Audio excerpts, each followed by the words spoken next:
All right. Good morning, everyone. I'm T, and I am here for the Daily Brew morning tea, whatever the hell we're calling it. I don't know. I think Daily Brew is where we've stuck. It's Monday, and I did one of these on Saturday, but I didn't do one on Sunday because I'm fucked, and I've been fucked for days. But I took Saturday and Sunday, and I just tried to get some of the basics in order and to reorganize some of my written out schedules and habit stacks. And I made some attempts at trying to stack out my days, as I said I would, and I really didn't get very far, to be totally honest. I did attempt, though, and that's something. It's worthwhile, and what it revealed to me is that the problems that I'm looking at are so much more complicated than I know. So part of what I was doing in the last couple of days was just watching myself and evaluating myself, and forcing myself to read and listen and think, which I spent the last couple of days reading and listening and thinking and drawing. I did a lot of drawing. And you'll notice that there's a new logo as the profile picture on this channel, and that's as close as I've come.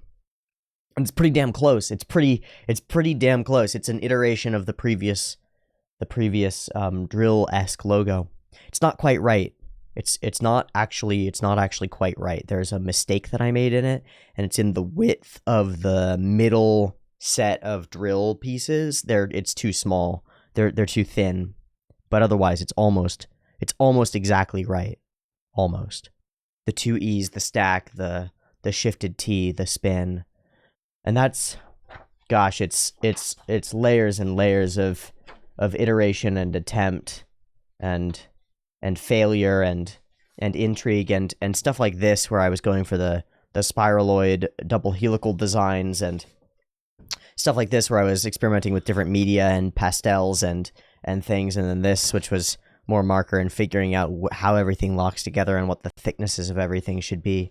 And then where's the one with the little spirals? I really liked that, because I'd like to incorporate that somewhere, probably not into this set of logos, but this one, the T with the E and the E that are together, or the spiraled, like the spiraled T, or like the double spiraled helical T. Those are cool ideas that are neat, and they're in the realm of possibility. But what I ended up with was this. Simple. Well, not quite simple. It's got like 4 different layers of fractals and Fibonacci's in it, but it's close. It's close. It's the drill and the pattern and the red and the blue and the green and that's something else that's really interesting. I was thinking and looking a lot at light and how, well, there are 2 different major ways. There's additive and subtractive light. And so it's like, well, if red, blue, and yellow are the primary colors, then why don't we have RBY LEDs on all of our LED and LCD screens? And the answer is because RG and B are what actually add together for our light cones in our eyes. We don't see the world as it is. We see the world as we see the world, and we interpret all the colors in different ways. There's a really good video called Magenta Doesn't Exist that's about exactly that, because the color magenta doesn't actually exist. It's what happens when the blue at the one end of the spectrum and the red at the other end of the spectrum both fire at once, and our brain invents a color, and that color is magenta, and it's in between. And that's fucking crazy that's... No, it exists because it exists as far as our perceptions are concerned. But the wavelength of magenta is the wavelength of blue and the wavelength of red, sort of. Or a wavelength that's fast enough in its oscillation to hit both ends of the spectrum simultaneously, which is all part of what can happen as well. Which is crazy. It's crazy ideas. But regardless, the red and the green and the blue clicks because the black wasn't it. And the blue is. And the construction of the E's so that they produce a square, actually, becomes gorgeous, becomes just right. It makes me very happy to get closer to that. But I must have spent 8 or 10 hours total over the last couple of days just drawing. And that seems like such a waste. I realize that. It's like, oh my god, you could have recorded like 3 videos in that time. But the truth is that I couldn't do anything until I had figured out some of that symbology. Because the symbol is representative. It's representative of me and who I am and what I'm doing. And some of my symbols are good enough already. Like the Tia Boo symbol with the darkness and the light and the layers it's good enough. I spent a long time on that a while ago, and I'm loath to change it because it's just about right. But these last couple of days have been about the basics. The drawing is part of that because it's art and expression in a way that isn't speech, but is related because it's framing myself. It's putting a name or a symbol to me that is representative that I can hold on to and come back to and use as a cornerstone, as a foundation. It's more important than you might know. More important than I realized, I think. I'm coming to realize the importance of symbols and representations. Because that's like the whole point, right? Is that we're here to talk about symbols and representations in anime and animation. I spent some time over the last few days looking at some of the artwork of Hieronymus Bosch, who is a Dutch Netherlandish painter. Yeah, Hieronymus Bosch, Dutch Netherlandish painter, 1450 to 1516. His works are some of the more unsettling pieces of art that I've ever seen. There's a site that I think is really stellar. It's called Bosch Project, BoschProject.org. And BoschProject.org has full interactive viewers for all of his main artworks, where you can zoom all the way in. And you can also see the like IR chromatography and the x-rays of the imagery. So you can see the layers of the paint and also the mistakes and things that have been painted over and stuff, which is quite fascinating. I haven't gotten that much value out of those elements yet. But just the fact that all of the works of a 1450s painter with a name like Hieronymus Bosch, but some of the great works of art are not just available for the public to see in a museum somewhere, or in a cathedral somewhere, which is where they were, most of them were originally commissioned by cathedrals and places of worship, so that they could be seen by people, so that this art could be seen. And now they're available in completeness, online, for free, for anybody to look at. And the most amazing thing about it is that it's built so that you can zoom in deep on the imagery to the point where you can see the cracks and the elements of aging on the canvases themselves. And it's just a fantastic reminder. A fantastic reminder of how much power we have to share what we could not share before. That all of the great works will be remembered and saved forever.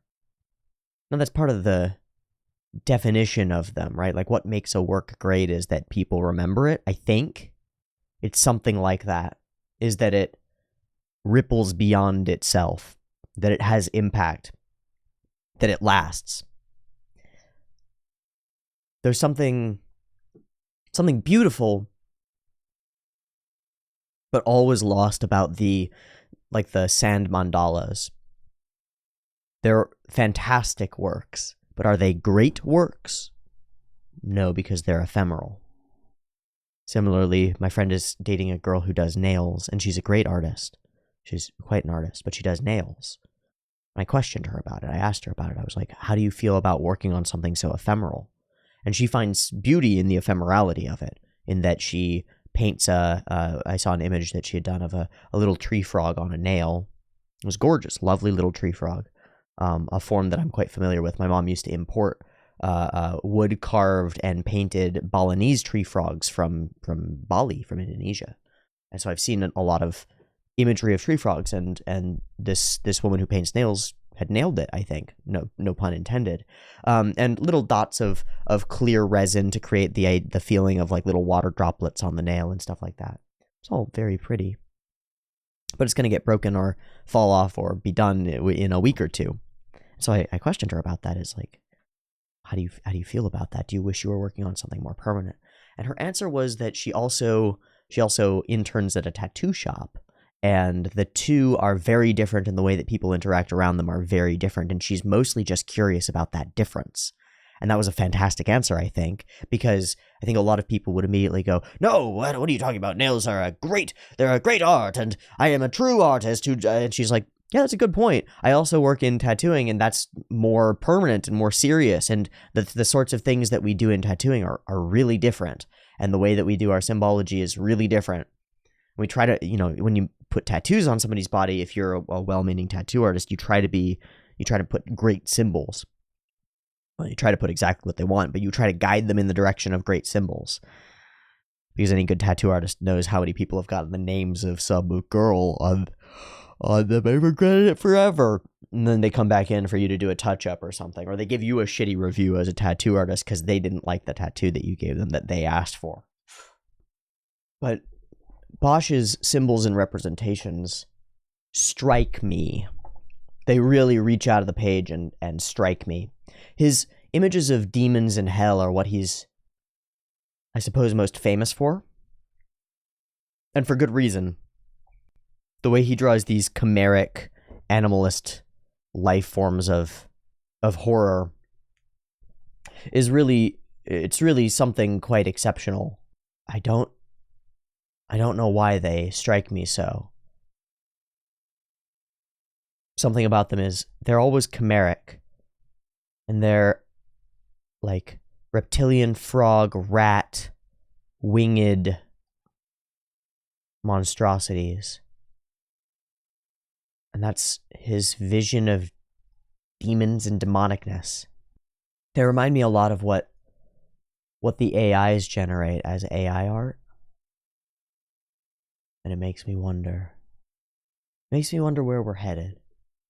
It would be foolish to say, or to even think in any degree, that these works of art from 500 years ago might be capable of predicting any elements of reality, but so much of what he's drawn is just correct? Terrifyingly so, but still correct. The destruction and mutilation of those who are already traumatized. I think he shows this via the arrows in people frequently. That people and many of the monsters have swords or arrows or bolts or knives in them, as though they've been harmed, and that's like part and parcel to why that they act the way that they do, is that they carry around a harm with them. And up above it all, of course, is the Logos, imagined as Christ with the world at his feet, but it's the image of of the young man, the one who decides. The youth in general. To say the man it's irrelevant because it's the young woman too.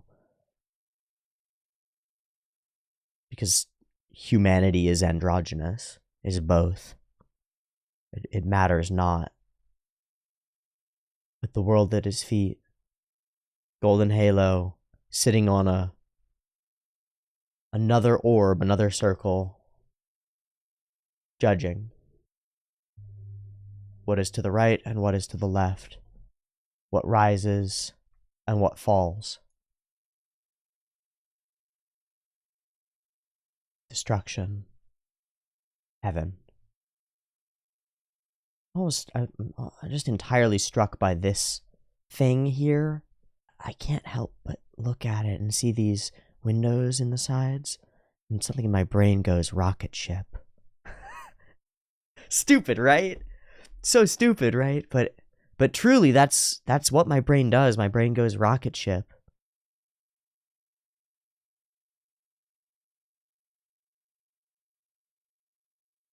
You've got these sprigs of plant throughout everything, and I don't know what those are either. And you got this man climbing one.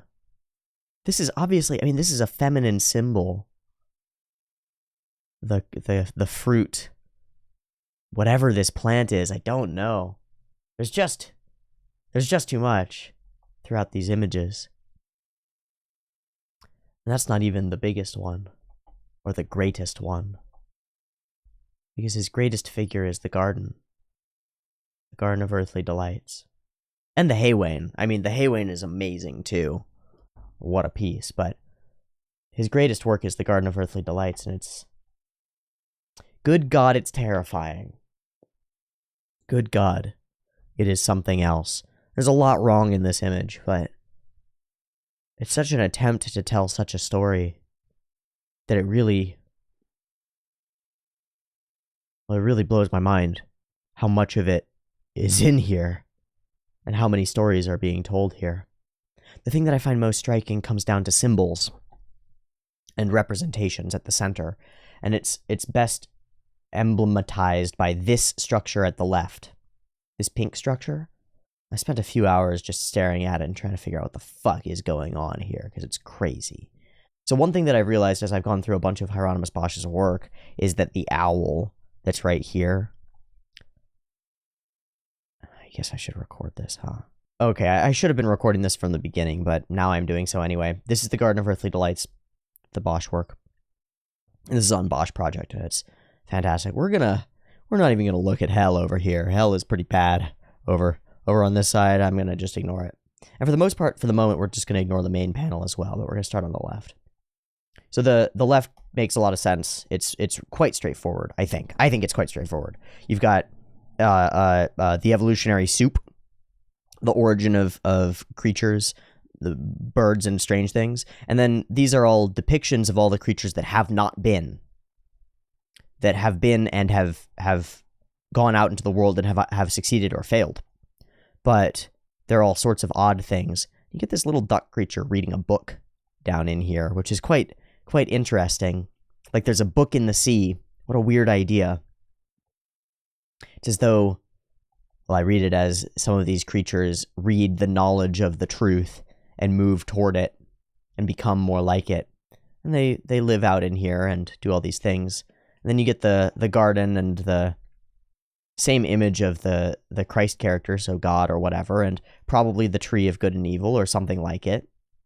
Doesn't really matter. That's probably actually this tree over here, but it's unknown to me at least. You get this pool of water, beautiful garden, pool of water. You get the variety of real creatures as they really are, except for unicorns, because I think he thought that unicorns really existed or something. And some mediocre depiction of giraffe, but otherwise not bad as far as figuring out some of the weird things that exist in this world that actually do exist. Bears that climb trees. I think that's like a kangaroo. I don't even know. It's a fucked up little guy. That's what I'd call it, is a fucked up little guy. Giraffes and weird plants and stuff. It's not perfect, but you imagine if he had a book on one book on how animals actually look, he would have done all of this completely differently, I think. And then we wouldn't dismiss it so quickly, because all he had to go off of was the ideas of his peers, which weren't great in the 1500s. But owls. This owl in this form shows up in a bunch of his images. Let me see if, looking at The Last Judgment, if I can find the owl, because I'm sure that there is one. Maybe not. Maybe in the haywain, though. There he is. There. In the haywain, deep in the far background. Almost invisible, honestly. I mean, you pull out, and it's just almost invisible. There's the owl, sitting in the back watching. And it's this image that made me understand what the owl meant. Because the owl's like, to Hieronymus Bosch, it's like the Holy Spirit. It's the spirit of truth watching over. And so that it's representative to some extent of this idea that God or something is watching over everything. To be clear, I'm not a religious person. I don't think in such terms. But I am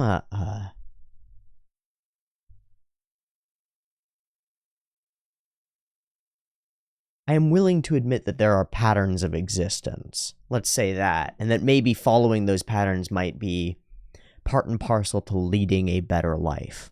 Something like that. Is that a religious idea? I really think it's down to the fundamentals of physics. Things are what they are, and they work in specific ways with the ways that other things are, and you're a complicated, not extrinsic, I'm thinking of a word. You're a symplectic entity. You're a simplex, a simple, complicated thing. You're one identity that contains a multitude. Literally, you contain a multitude of cells, a multitude of organs, a multitude of personalities. You're an individual that contains a multitude, and it's only a thin veneer of an individuality over top of that. But everything that's within you has to be patterned in a certain way and locked together in a certain way. The word that I'm looking for is, it's when a bunch of things are happening together and then emergent. You're an emergent property of all of the patterns that make up being, something like that. And so Bosch, I think, is trying to represent those patterns in his work, and he's doing a damn good job of it. Crazily, he's doing a really good job. So we get this symbol at the center. There's this pile of gems or worthwhile things, and birds, which are close to spirit because they're in the wind. They come and they pluck gems and crystals from this pile or something.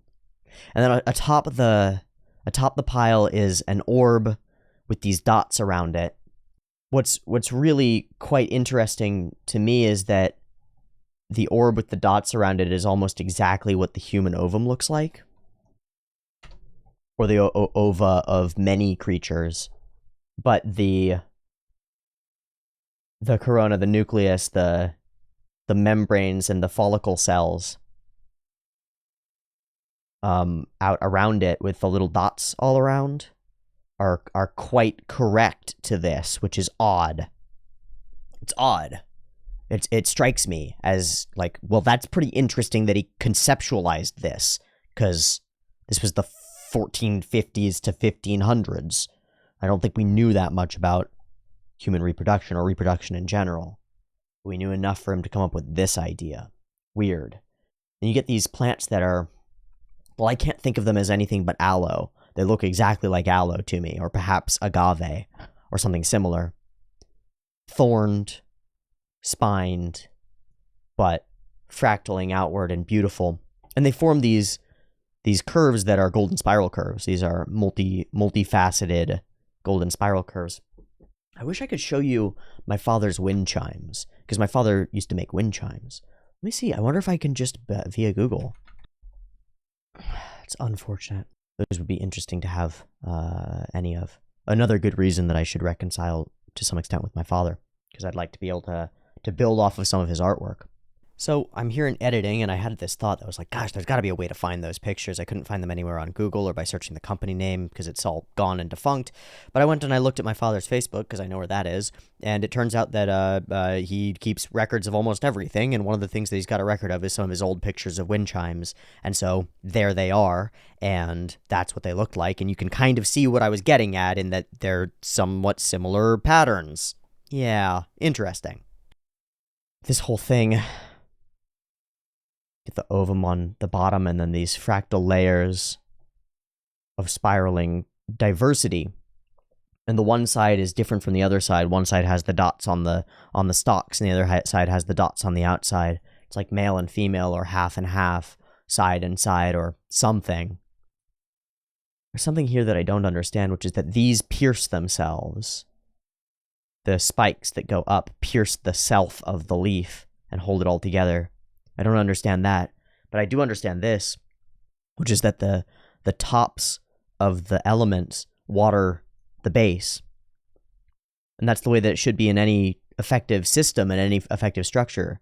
The things at the top of the structure should maintain and provide for the things at the bottom in as effective a way as they can. And I'm not sure, I assume that this is just a simple Trinitarian idea of these three loops with the eye, the dot, and the line above them, but I do not know.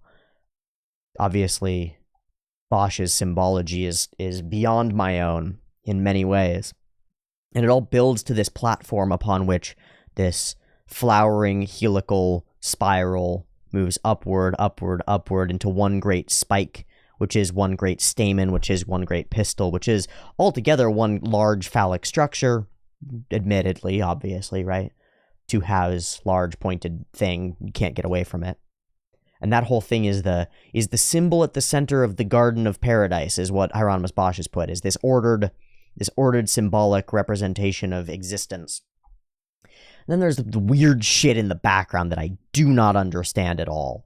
Like this whole thing with the birds, I've conceptualized this and I talked it through with my friend. You get all these dark colored birds walking in and going under the thumb, you might say, of this one bird.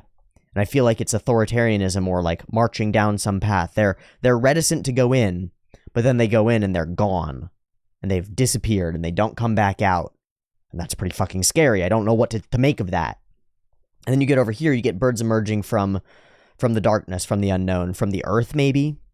And they fly up, and there are variations in color between them, right? They're different. There are some white birds and some yellow birds and some gray birds and some different colored birds.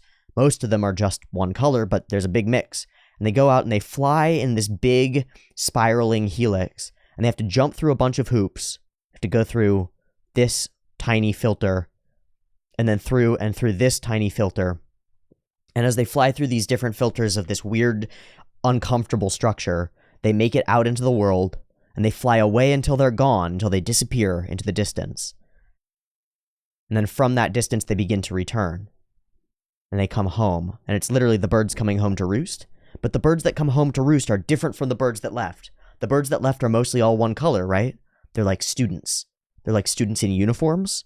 Something like that. All these children go out into the world. They jump through hoops, and we filter out the ones that can't make it. They can't go out on their own. And then eventually they go out on their own. And out on their own they go, and they disappear. And they fly out into the world, and they become a part of the background of the world. And then from there, they return changed, anew, diverse, different, multifarious, and in all their various colors. And from there, they fly into the home. And from the home, they are born out into the world as all the different varieties of birds, which are to say spirits, right? Because birds are close to spirit because they fly on the wind. So the birds come home changed because they've gone through all these hoops and out into the world. And it's the birds that stay the color that they are, that stay exactly as they are, and march forward under the beat of this one large bird, which is a kingfisher, right? That's what that bird is. It's a kingfisher. Certainly there are a number of people who've done better analyses of this painting than I have, but I just want to throw myself at it because it's been really interesting to me. There are other birds. There are these yellow birds living up over here, which are interesting. But then there's something else about this, which is that this spike here, to me, evokes wheat. Like immediately, it evokes wheat. It's a single stalk of wheat moving through with a thread around it. And you get these other plantoid patterns spiraling up, these floral patterns. But that evokes wheat, and then it goes through this structure, and it becomes these individual birds who fall off of it, almost like single kernels of wheat falling off. And that's what they look like from a distance, is they look like, you can't even tell that they're birds. They look like single kernels of wheat being struck off of the whole. I don't know what the fuck to make of that. And I don't know what the fuck to make of any of this. It's like these weird structures that are bound together by plant matter, or I don't know. I just don't know. It's crazy. But at the center of it is this image of ordered correctness, all founded on the Holy Spirit inside of the ovum, inside of the duality, inside of the fractal double helical structure. Something like a representation of how reality should be. And then everything else centers around it, and you get man and woman in the garden, you get the evolution of all of the creatures, and you get all the possibilities and stuff. And this is unlike the Wainwright where we show the whole Garden of Eden story. So in this version, we show the whole Garden of Eden story. So we've got the temptation and the snake and the fruit and man and woman, Adam and Eve, and you get cast out of the garden by the angel with the flaming sword and all this jazz and all these different layers of interpretation that are all quite helpful, but they're just telling the story. And then there's this shit. This is a separate painting, but I want to mention it because this shit is nuts to me. This sea of peoples moving toward divinity, right? Toward the top of the hierarchy, you could say, or toward the light, toward the goal. Again, I'm not religious. I don't think of this in terms of toward literal guy in the sky. That seems so wrong. But it's metaphorically and symbolically right on the money is aim at the highest ideal, right? And the Christ figure that's represented here, the one who holds the world in his hands and judges, is the highest ideal. Obviously, it's why he's up at the top. then the thing that heads up toward him are all of these multifarious insectoid creatures, which is the craziest image. They're insectoid creatures. And I can't help but think of what I've said a few times in the past weeks, which is that we're not bees. Humans aren't bees, but there's a lot that we could learn from bees because we're more like wolf bees, right? We're like both. And that idea seems to me, to my perceptions, to be represented here. That these are humanoids, right? These are people who have integrated some element with spirits, with things that fly, with insects specifically. And you can see very specifically, some of these are very specifically 6-armed insectoid creatures or even 8-armed spider-like creatures. And then that's just a fly. Like, that's just a fly person. What the fuck is going on there? I have no idea. I have no clue. But anyway, this is one of the great images. It's stellar. You get this hay thing in the hay wain in the center that everybody wants a piece of, and they're trampling each other and killing each other to get what they can, and murdering brother against brother and all this crazy shit. And then over here on the sides, we reveal that behind it all are these chimeric destroyed people, right? You see these people with these injuries within them. They've got swords through them and arrows in them, and they're these chimeric fish man bird monster. These people without their ideologies in order. These people who are a mess, who don't know what they are, who don't know how to represent themselves as human, who aren't aimed at the ideals, you might say. But up above, on top of the hay wain, you got this weird ethereal spirit creature with a nose face of music. You got people studying music and art and fucking, and all of that seems to be the ideal. It seems to be part of the ideal. And then you get an angel who's truly looking up at the ideal, right? A true saint or an angel looking up above. And these people are above all of the destruction and chaos that happens down below, because their attention is up on high, because they are watched over by the owl that is the spirit of truth, or the spirit of patterns, you might say. And I don't know what this representation is, the stick with the urn on it. I don't know, but I think it's the same thing that, because the outside of this triptych is the traveler, and he doesn't have that. So I don't know. He's on the straight and narrow, right? There are all these different temptations around him, and that's how he's represented. I don't know most of these symbols, but they fascinate me. They strike me. They pull me out of myself, and they pull me into something else. And then you, of course, get the fires of hell, or what happens otherwise. And again, you get these chimeric monstrosities, this thing with legs backward and feet that are human feet, but they're also like, they're awful, and it's a weird fish creature, and it's eating you, and there are snakes that are coiling up around you and eating you. And the waters down here are not the waters of life, and you get these weird dog, lizard, tree monsters destroying you and biting you and tearing you apart.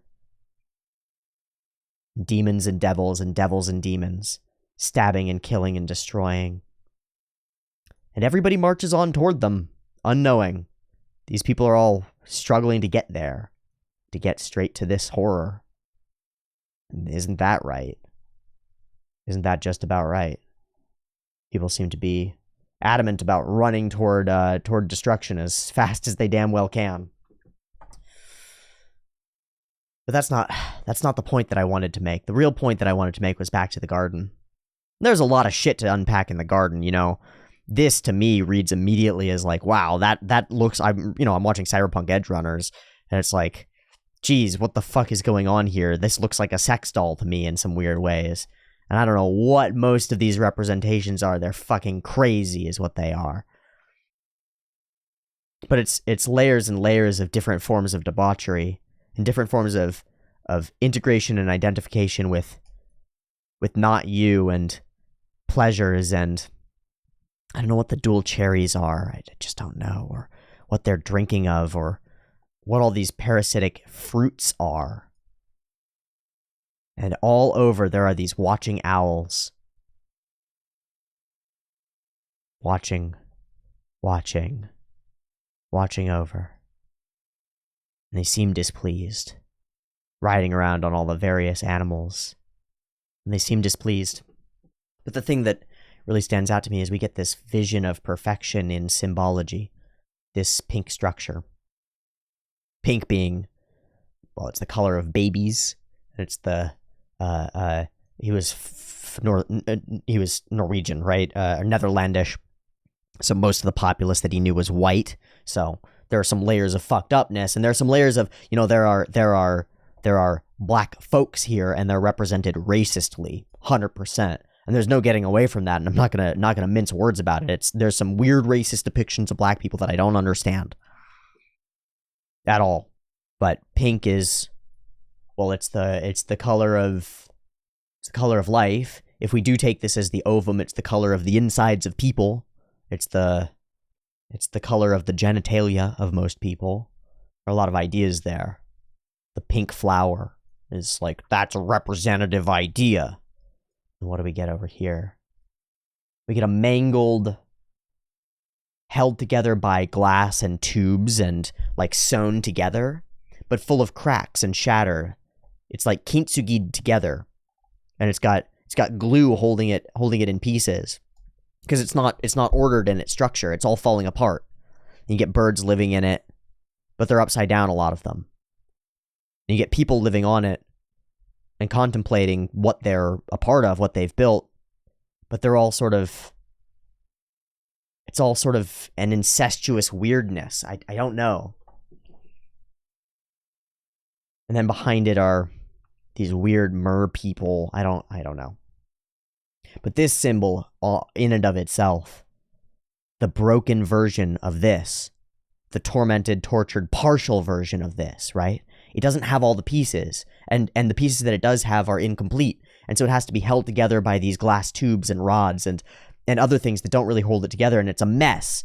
And people are striving for the edges of it and climbing up these thorny bits, and they can stand up on high, and there are pleasures up in the sky as well, and things to find up there.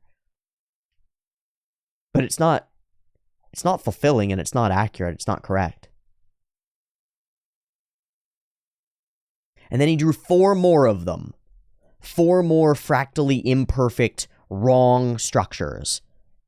5 total. Boom, this pink one in the foreground. Boom, this blue and pink one in the background with these golden sheaves and plants brimming out of it. Boom, the one in the center, which is ordered. It's the closest to ordered that they get. It's the Garden of Earthly Delights. And there are people inside of it. And they're monstrous. And they're sexual, purely. And they're looking at each other at themselves upside down in the reflections of it. And they're not seeing themselves. And it's all filled with liquid that pours out, and everybody drinks of it, and everybody bathes within it. But it cascades outward into, well, all of these physical pleasures, all of these easy ways. I don't understand any of this symbol, man. Except that it's a broken version of the other one. And they become more broken as we go. More shattered and more destroyed and more multifarious and multicolored. More dysfunctional. But also experimental and interesting. It's like the chimeric animals over here. Like the weird seal thing, or the birds that aren't quite right, or the weird flipper fish with feathers, or the three-headed peacock, or any number of these strange creatures that he's imagined and represented. They're not quite right. They're parts that are right, all put together wrong. So that's interesting that I think those were done by mistake, you know? And from this horrible cacophony, another stream of birds are born, right? Another stream of birds out into the wild. And they're all the same color. And then this is all spikes. It's all spikes and rigidity and chaos and goop. And down below are these, like, animal men.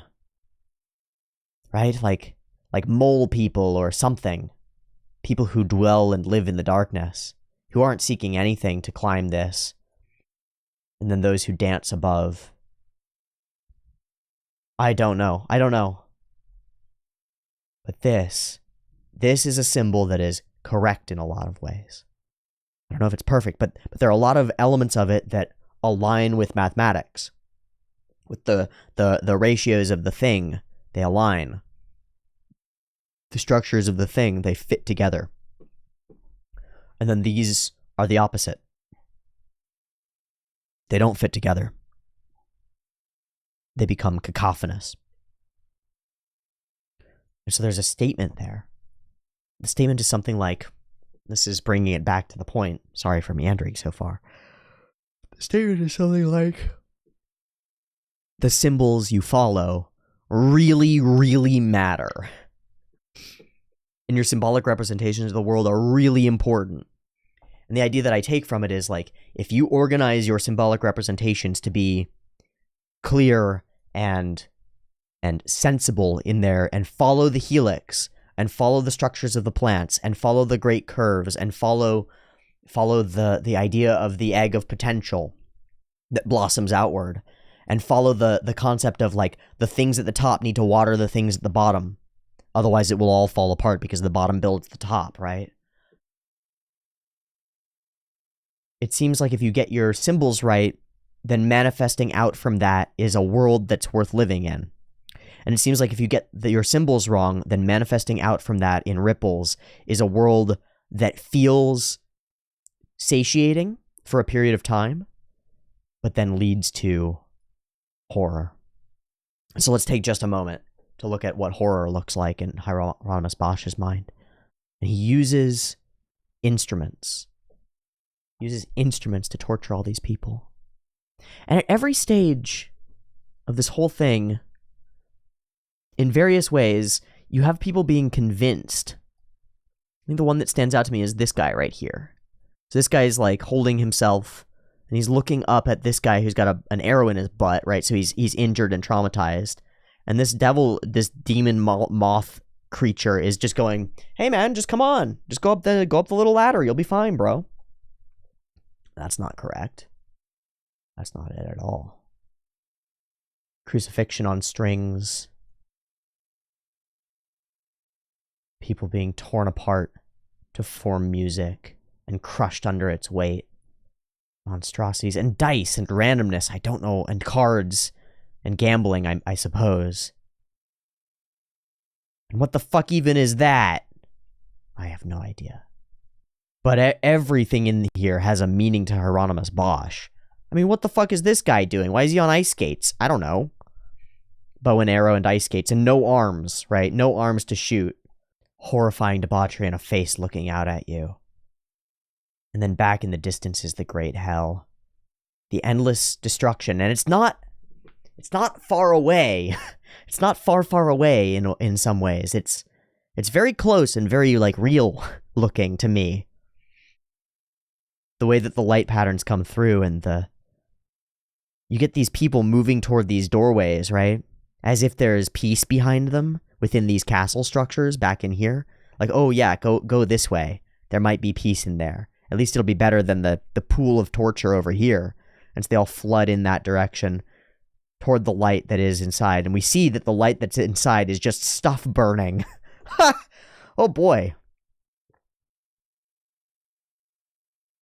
So welcome to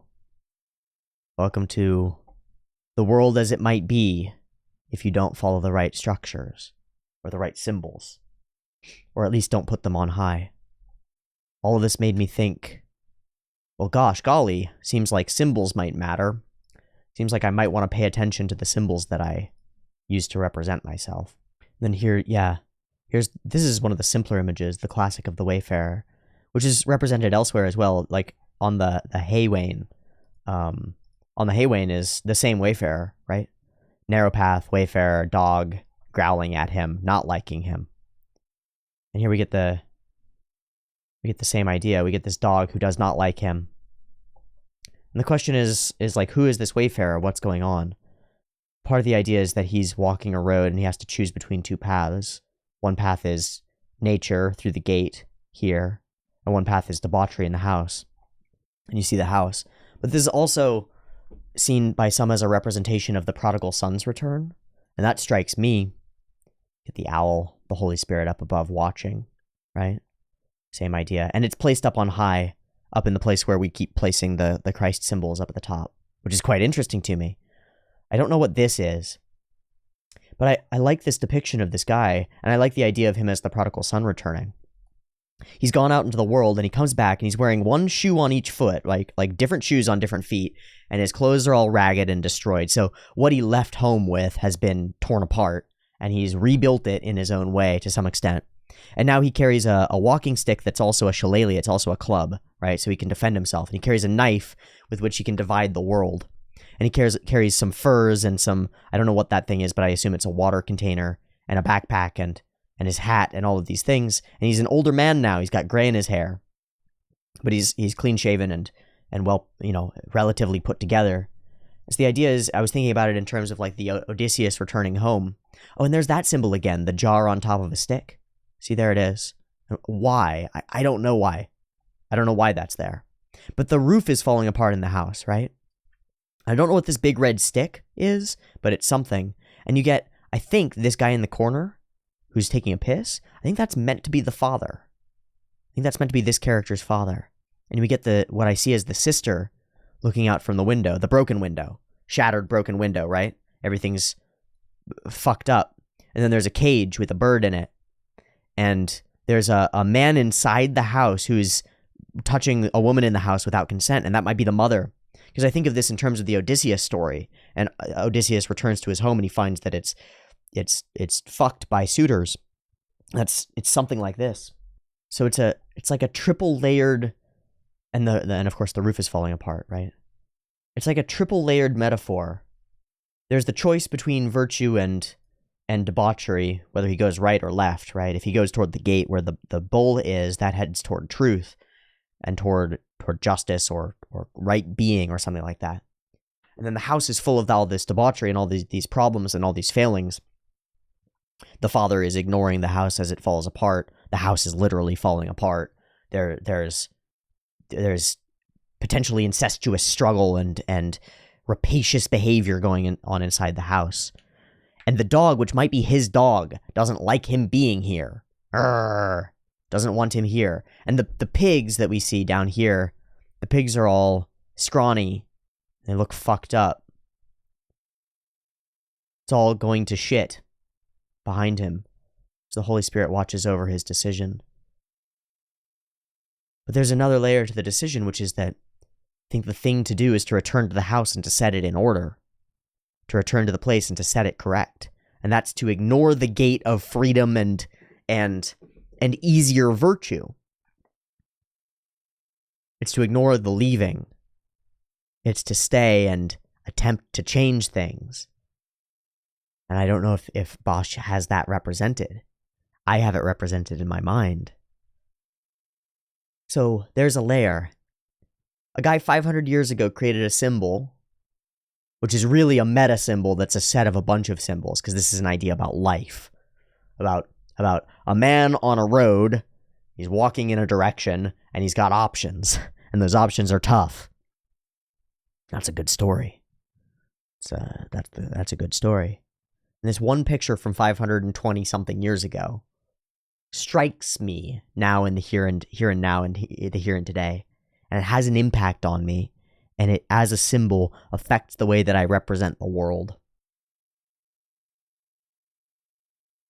Need there be a greater argument for the value of art? For the value of expressing the inarticulate in a slightly more articulate way than nothing? Because this is only slightly more articulate than nothing. And that's saying, like, this is a very articulate painting. Very, very articulate painting. Nothing compared to, like, Garden of Earthly Delights or the Haywain. You know, the Haywain this is an articulated painting right here. Got symbol and symbol and symbol and symbol and symbol and symbol and symbol and symbol and symbol and a whole story that takes like a book to tell. The whole of Genesis is here, and then the whole of reality is here, and then the whole of Revelations sort of and hell is over here, and it's all there, and it's like 3 bajillion symbols all torn together and mashed up and mangled into something amazing. And that symbol about symbols strikes me and affects me. Seriously strikes and affects me. Not just a little bit, like a lot.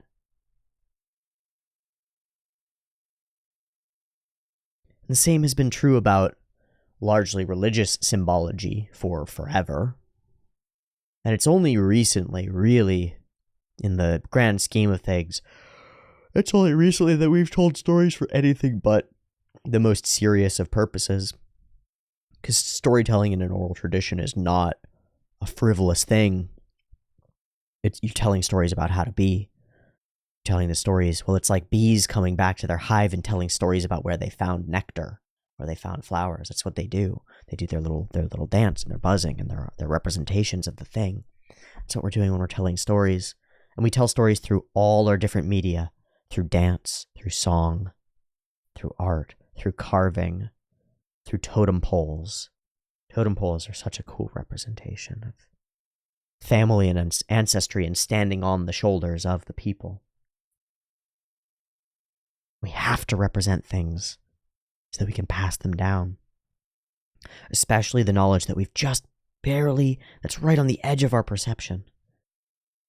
And that's what the great artists are working at constantly, is figuring out how to articulate to some degree some of that knowledge so that other people can stand on its shoulders. And we've been doing it for thousands of years, and we ignore it at our peril. And so there's another layer to this that I want to bring into play, which is this question. If in one image, now this is 3 images, it's a triptych, but in one image, you can put this much information, or let's be even more insane, and we can say in one image, let's put this much information. How much actual information is in The Garden of Earthly Delights by Hieronymus Bosch?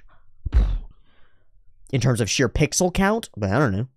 In terms of elements? Like, how many human beings are represented in here? Like humanoid forms? I don't know. A few hundred? At least. A few hundred at least. I can barely estimate it. How many animals and humans? Multiple hundred. Can barely estimate it if you count all the birds. I'll bet there's a numerology that's present if you were to go deeper and count all of them, because Bosch was out of his gourd in terms of trying to represent things. But I'll bet that there are hundreds, dozens and dozens of different representations of different sins, different ways to miss the mark. Different things that you might pursue instead of pursuing what is worth pursuing. Instead of aiming on high or aiming towards some symbol that matters. And all of that is in one picture. In one medium. Paint. How many symbols can you fit in 24 minutes with, well, it's 24 frames per second, but really it's 12, with 12 frames every second. How many images is that? Because 12 differentiated frames. 12 per second, 60 seconds in a minute, 24 minutes in an episode. So 17,280 frames in an episode of anime. Minus the OP and the ED and all that jazz.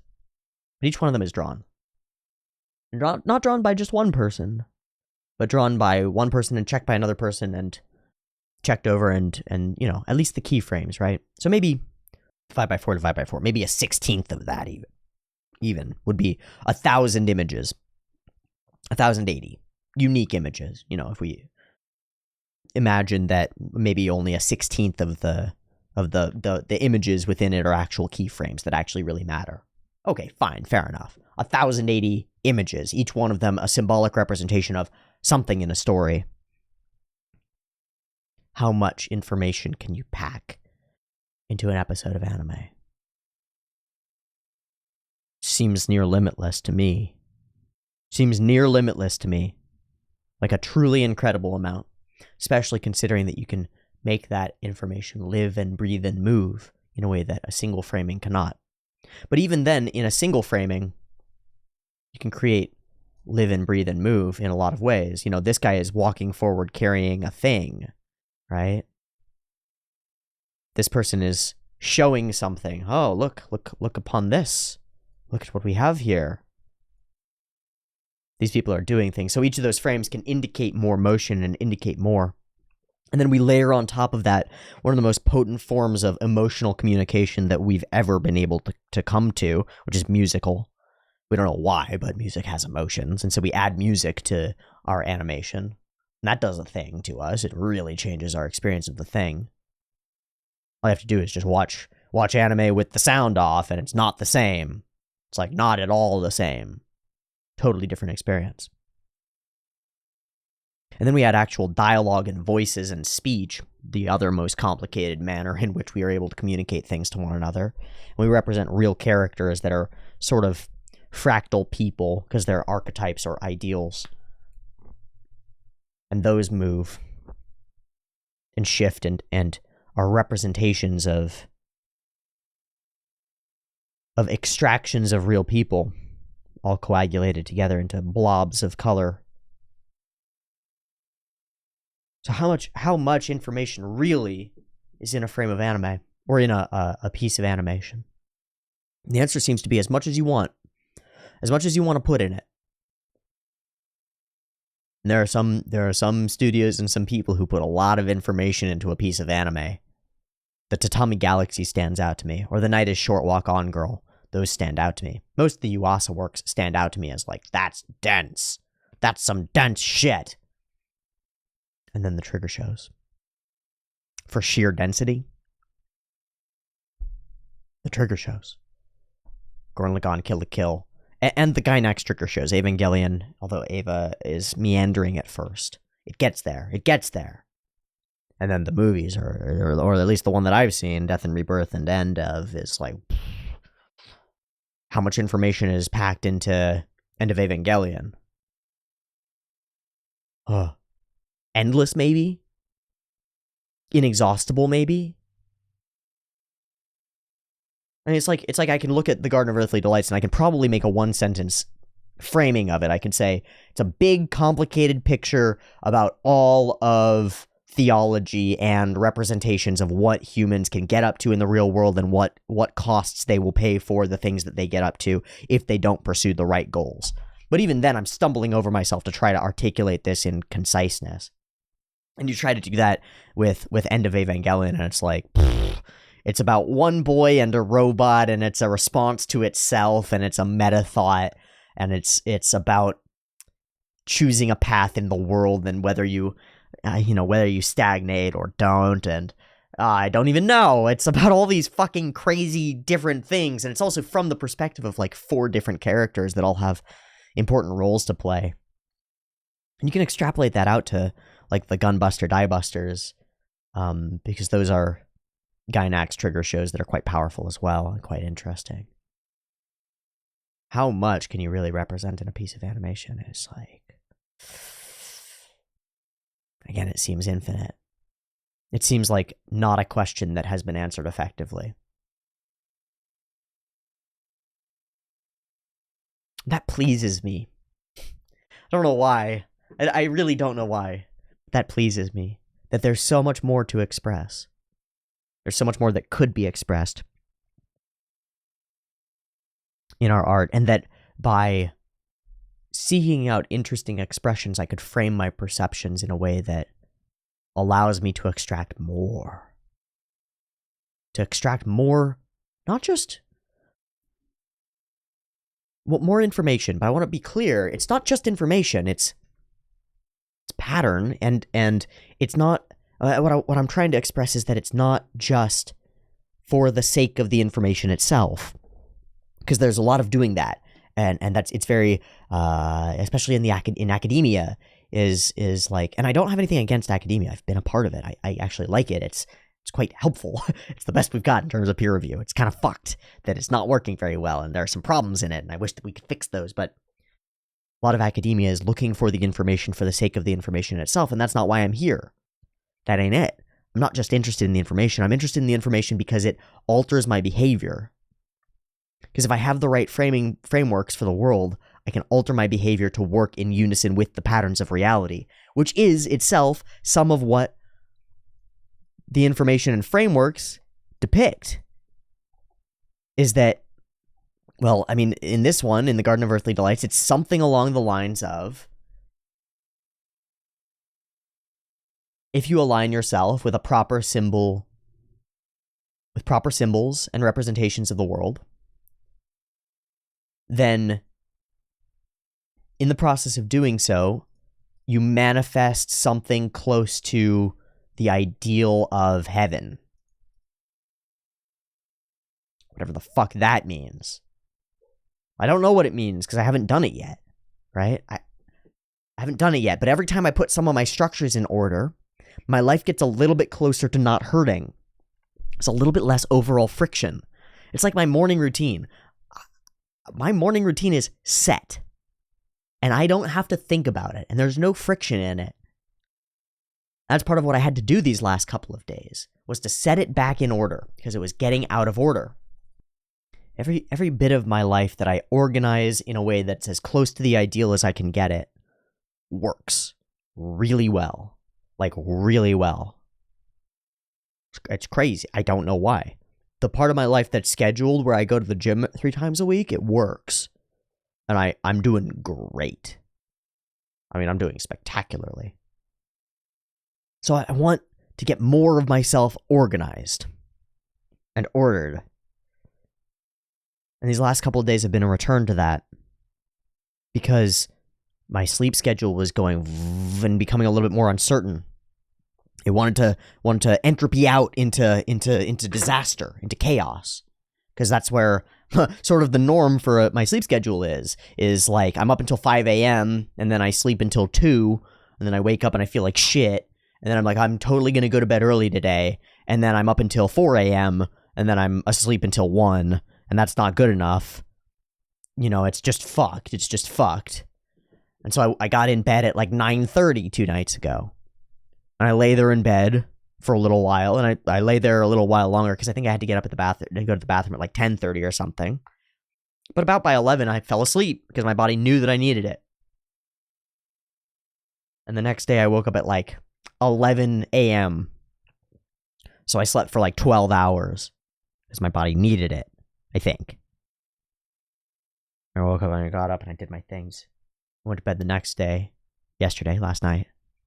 I was in bed a little bit later because I was watching something with a friend. We were talking through a lecture, or it was a piece of a podcast.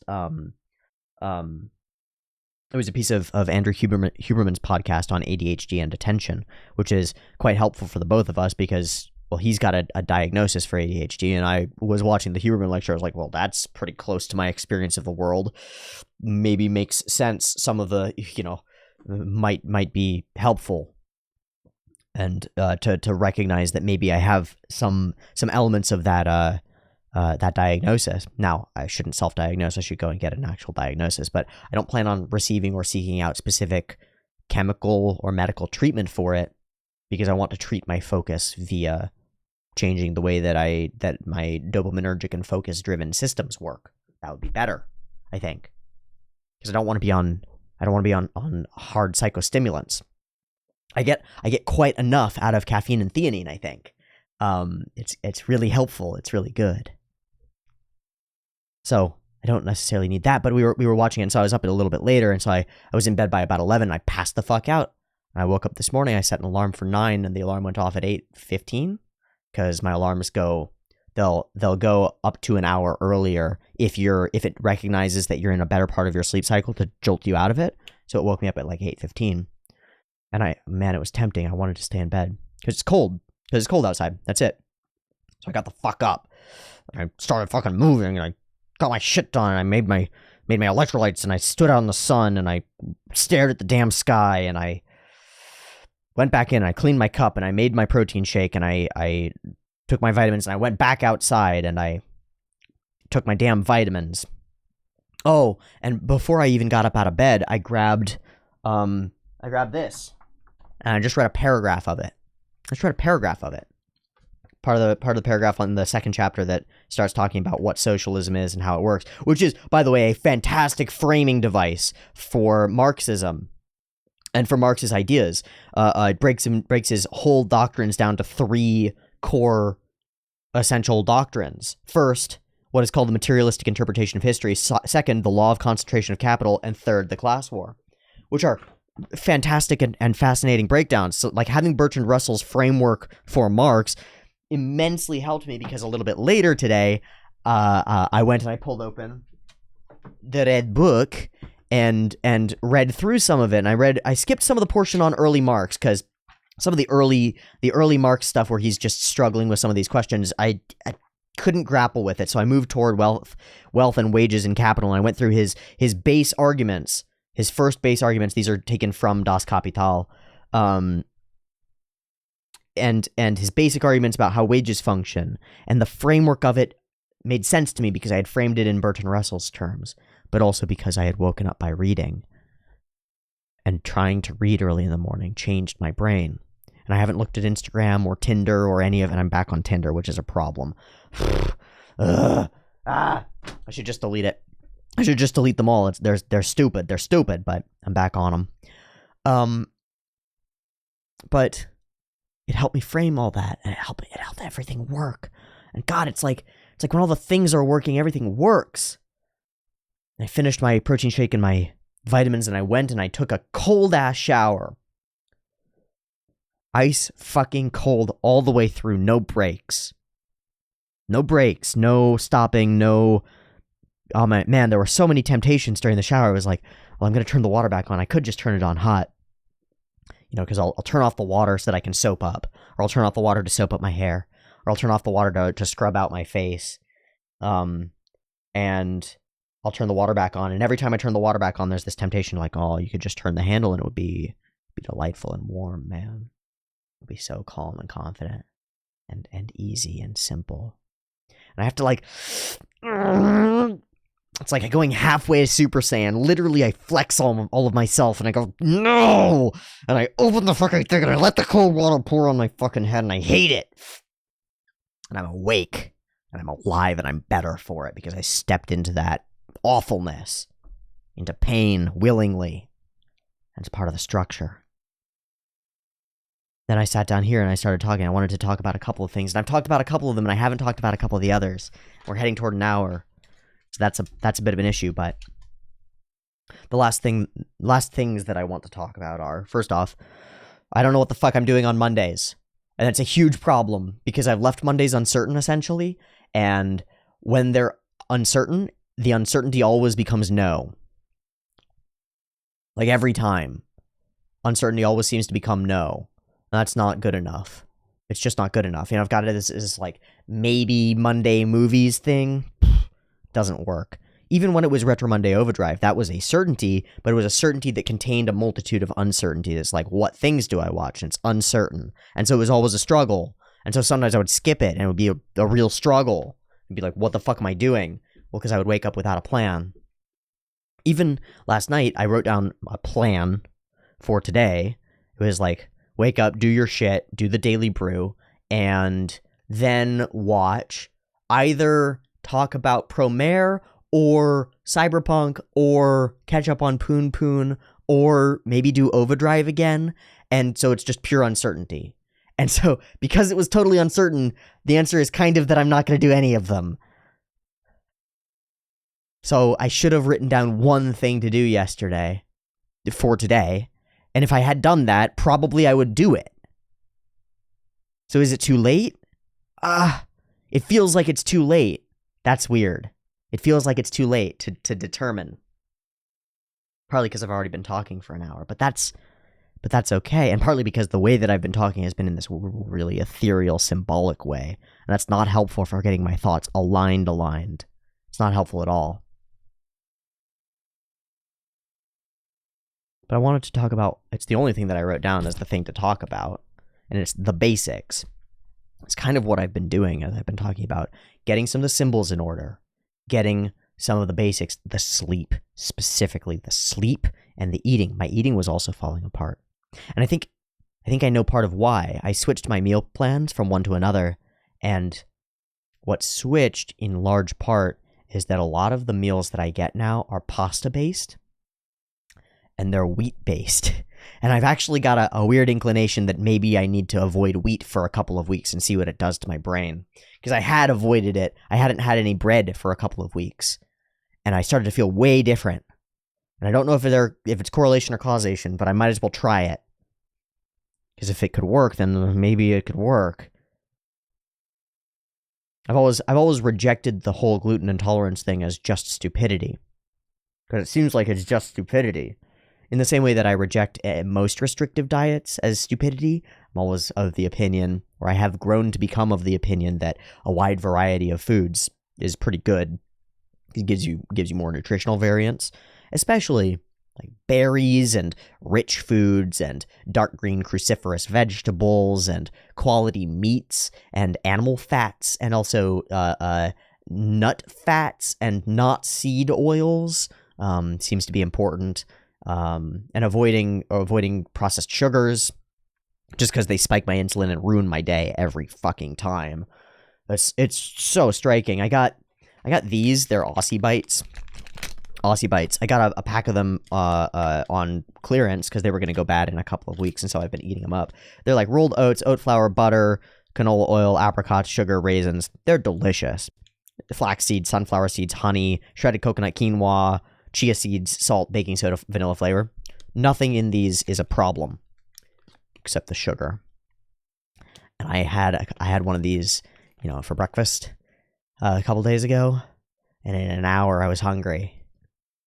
Even though I had a protein shake with it, in an hour I was hungry.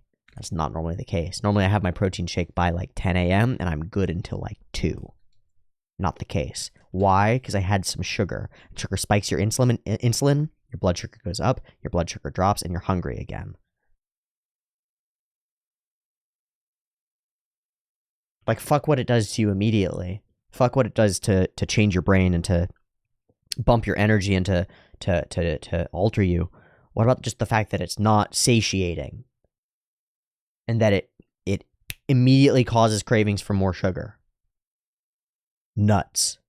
It's like, it's no wonder, sugar is so addictive. It's no wonder that people are addicts to sugar. Let alone to salty, fatty, sweet foods in general, Monkey see banana, monkey take banana, go nom nom nom nom. Because monkey's stupid and monkey not know that bananas stay on tree for a few weeks and you don't have to eat it right now.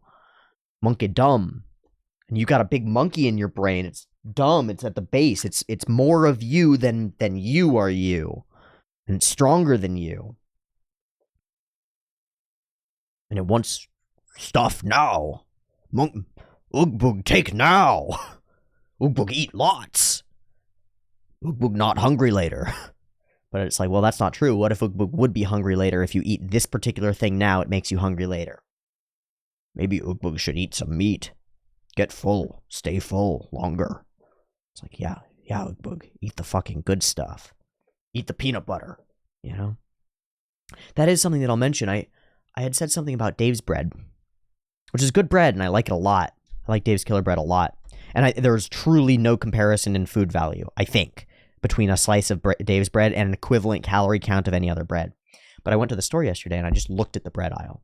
And I picked up a bunch of the different breads, and I looked at their ingredients, and I put them down. And somebody had written a comment about feeling like I was doing the classic sort of dismissive, well, I can't read the ingredients, so I don't know what they are sort of thing. That's not it. I've got enough of a background in some of the chemistry and the study of foods and things that I recognize most of the things on there. And I'm like, well, these are just preservatives, and these are mostly fine. And then you see like, a couple of the breads had some weird shit in there that you actually do not want in your body. But for the most part, they were good. And so I went and I found the cheapest, relatively acceptable bread, which was the store brand big loaf bread. And it's like a loaf this big. And it's $2.99 for the loaf. And the Dave's bread is $6 for a loaf. So it's double the price. Fair enough. Immediately, the person who said that is correct. Not everyone can afford the Dave's bread. And then I did the calorie count on it. So each slice of the big loaf is 70 calories. And one slice of the Dave's bread is 110 or 120 calories. Okay, so per slice, the Dave's bread is way more calorically dense, and you would expect so because it's nuts and seeds and shit instead of air and bread. And then I did the calculation on it, and for the whole thing with the number of slices in the big loaf, for $2.99 you get about 1,700 calories, and for the Dave's bread, less slices, thicker, heftier slices, you get about 1,700 calories. So, per dollar, you're paying about half as much per calorie. You're getting about twice as many calories per dollar, you might say. Bingo bango. 100% true. And so, for people who can't afford the Dave's bread, 100% they're going to buy the other stuff, and I shouldn't shame that, because it's ridiculously privileged that I'm even capable of buying the thing.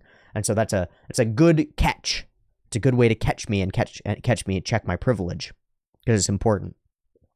But here's my proposition to you.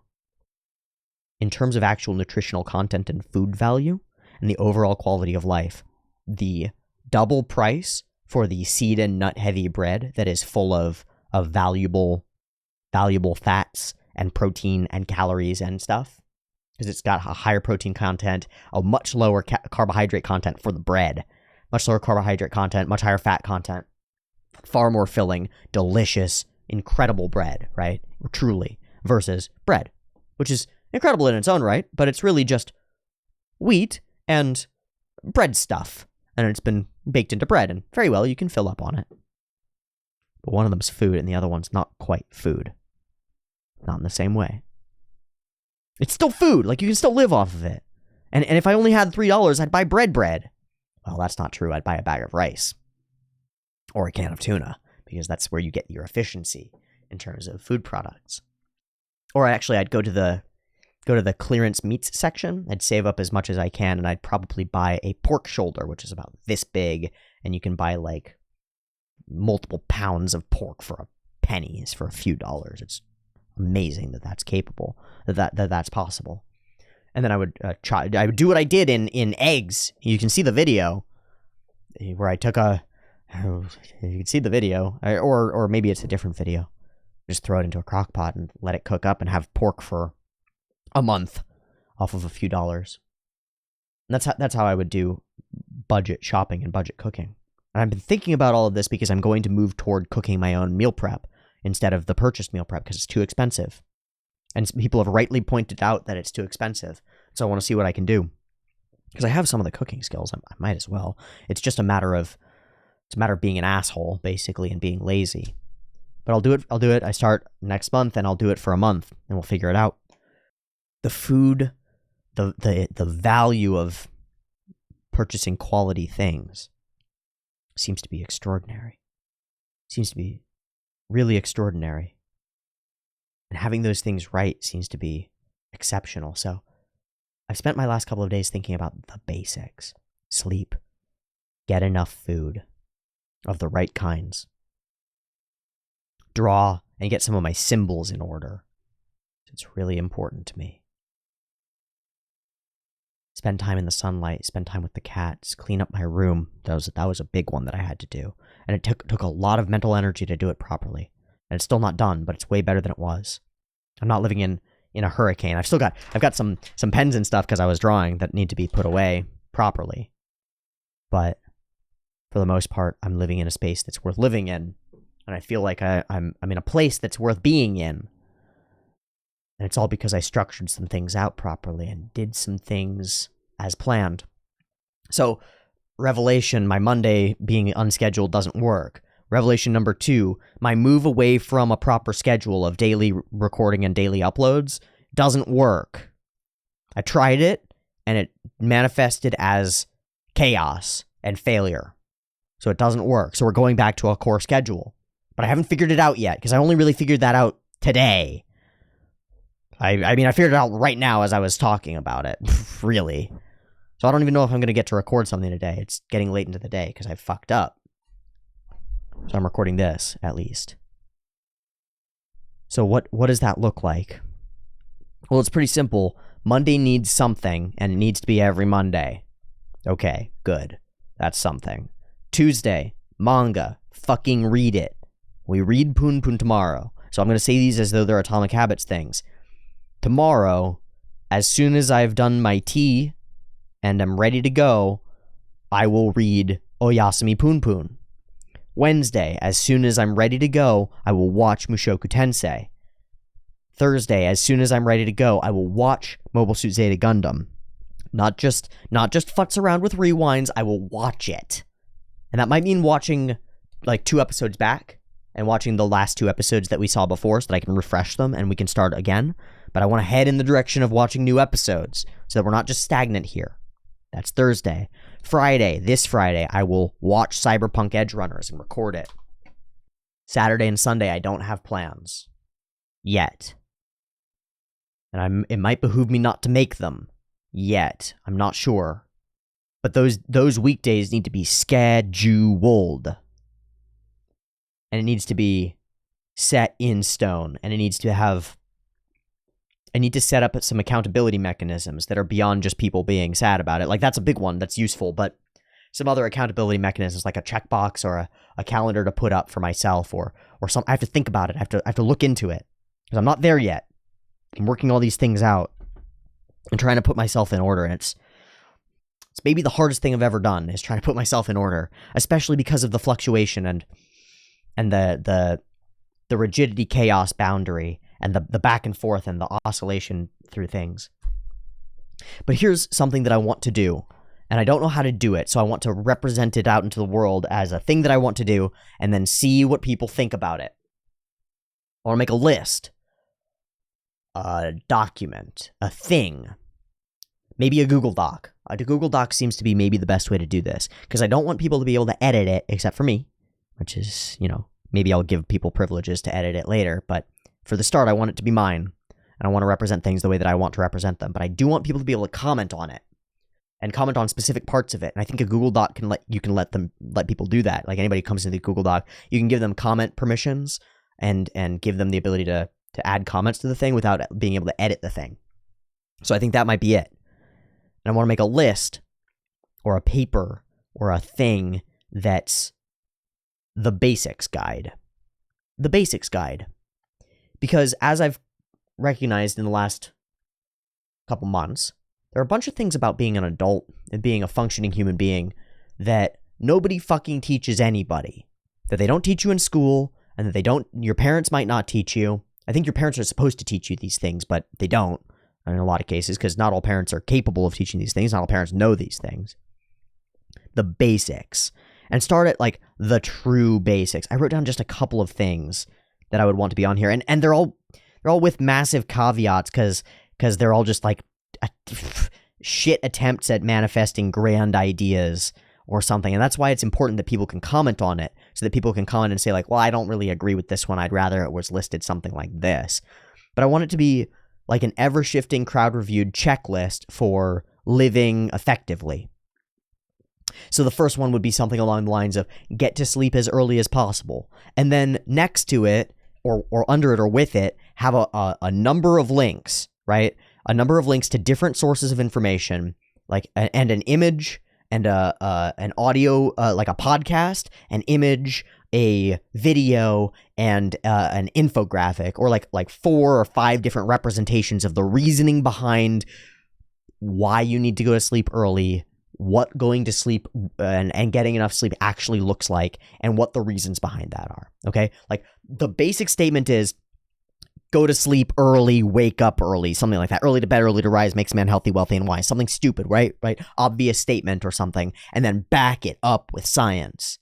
Back it up with representations of, like, if you want to understand why this thing is important for your entire life, this, and these are why. And provide enough differentiation in the representations from different schools of thought and different sorts of people to demonstrate effectively to anybody who goes and researches it exactly what and why they should be doing that the way that they're doing. The next one that I wrote down was drink mostly water and lots of it.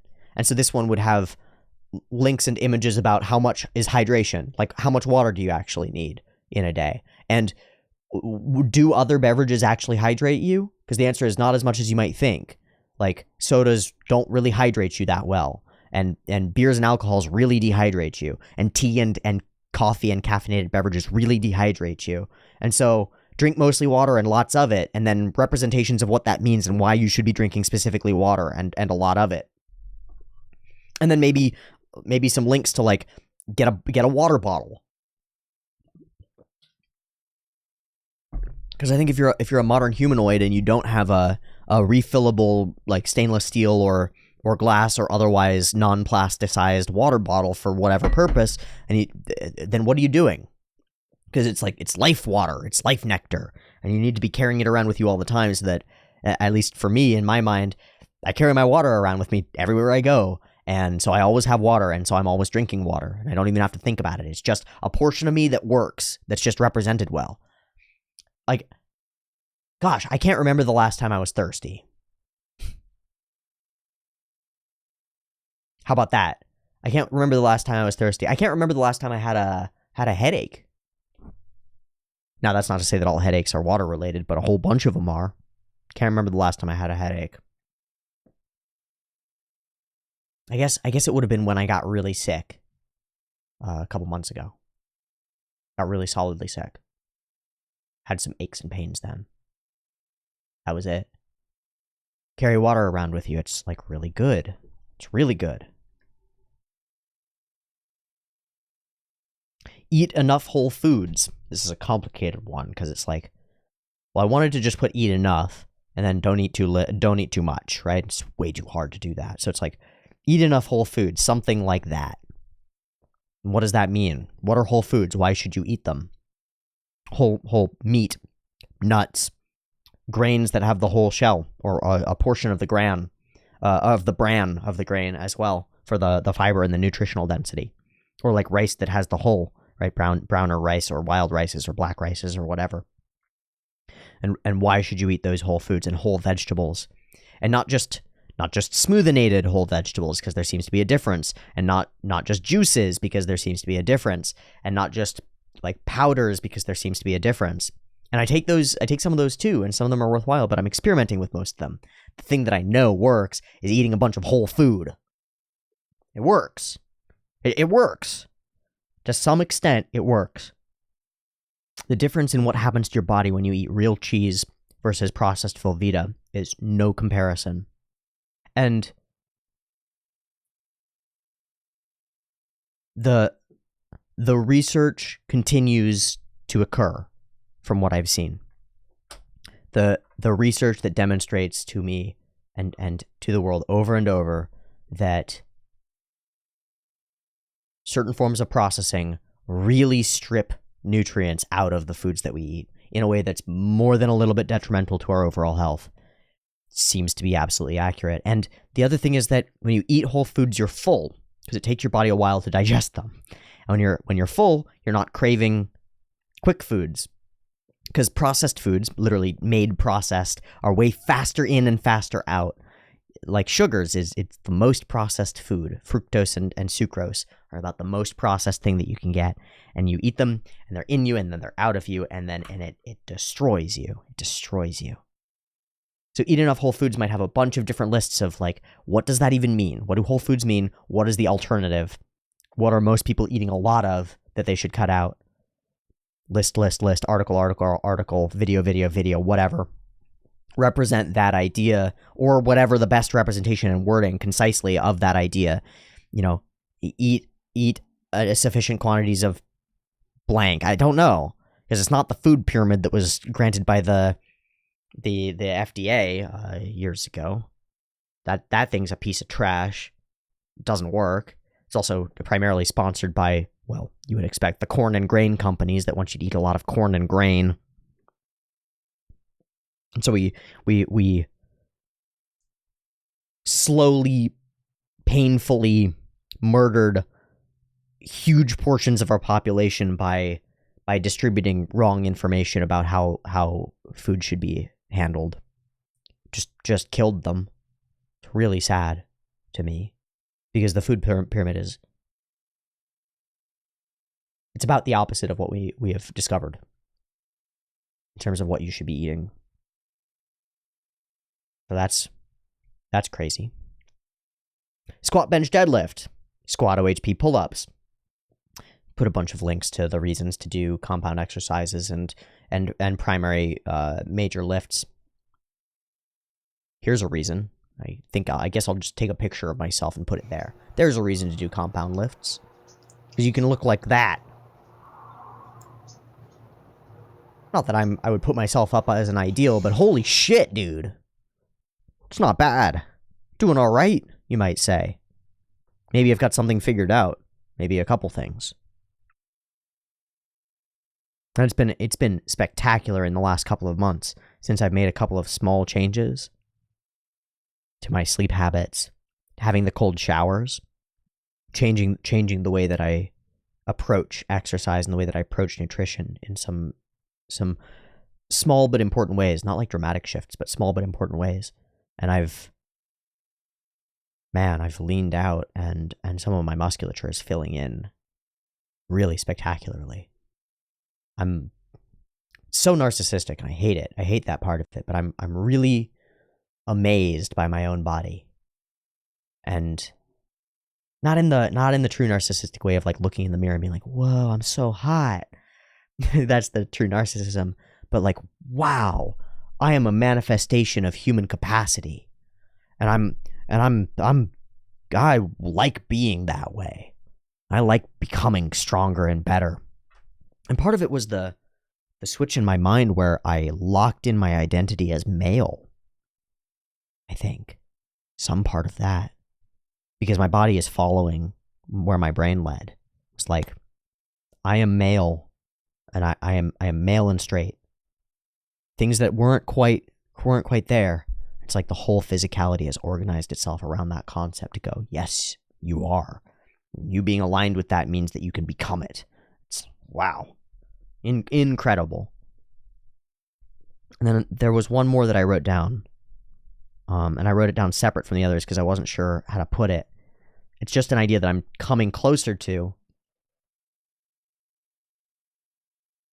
Well, it's two ideas, really. One of them is use real soap. Use real soap. Because I went into my bathroom and I looked at all my products. I had used the same shampoo, a 2-in-1 conditioner shampoo, for years, and I looked through it and it's like, fuck, this shit is full of parabens. This shit is like methylparaben, isoparaben, whatever, blah, blah, blah, blah, blah. It's full of like 12 of them. And I literally just read a number of articles from people who are, I can't just dismiss them because they've got the degrees that would back up their articles, and I can't dismiss the articles because they come from places, and I read the studies and they work. They've got really low biological activity. But there are a number of NCBI studies, or studies that you can find on NCBI, about the interference of various paraben compounds, as well as oxybenzone and certain other things in sunscreens and certain other things in other skincare products and elsewhere, that they have some pretty significant effects.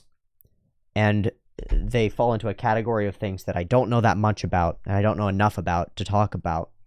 And it's funny because it's the whole dumbass thing that came out that I think H-Bomber Guy did a great job of destroying. The whole soy boy idea is just ridiculous, right?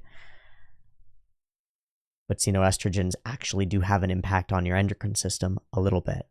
Now, maybe not soy. Soy seems to be actually quite okay, as far as I can tell, and the concentrations of it seem to be totally fine.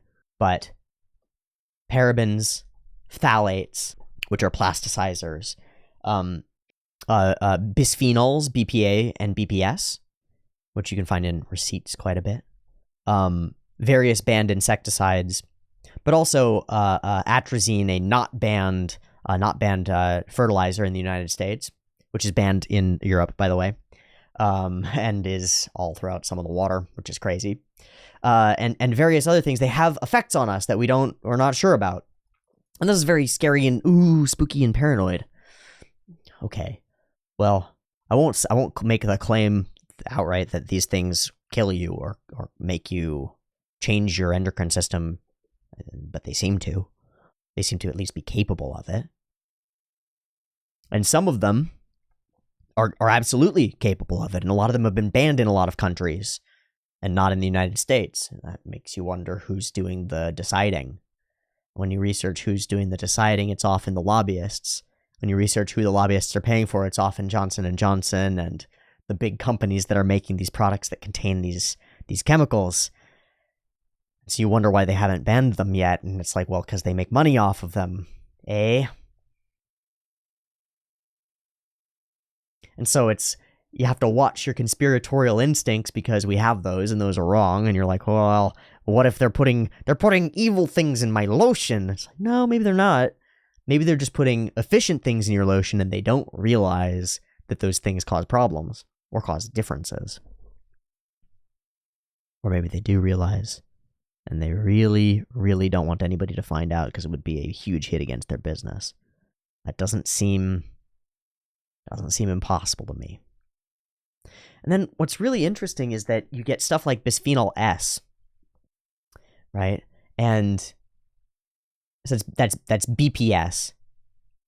And BPA, bisphenol A, has a lot of study around it. And so people won't buy stuff that's made of plastic for food storage or food carrying or whatever that's got BPA in it. They won't buy it because they will look at the one that says BPA free and they'll buy that one, or BPA free Tritan or something like that. And so Tritan is a BPA free copolymer, and Tritan is free of all bisphenols, which is quite nice. But a lot of the plastics that are used that say BPA free have just been converted over to using bisphenol S, a different thing in the same family that, as far as we know, has rather similar properties. So all the companies pivoted because they saw the profit margin in going away from BPA, but they wanted to provide the same product essentially, and so they just switched the chemical compound slightly to be BPS. Bisphenol S, a slightly different molecule. BPS is also used in extremely high concentrations in thermal receipts. So you wonder what's happening to cashiers as they're handling receipts over and over, because it can be absorbed through the skin. And all these things are very spooky and paranoid. They're all in the you don't know space. Well, here's my issue. It wasn't that many decades ago that cigarettes were in the nobody knows sort of space. We don't really know if they hurt us. And the companies did everything that they could to make it seem like they didn't. And they lied through their teeth over and over and over and over to make it seem like cigarettes don't kill you. Turns out cigarettes kill you pretty reliably.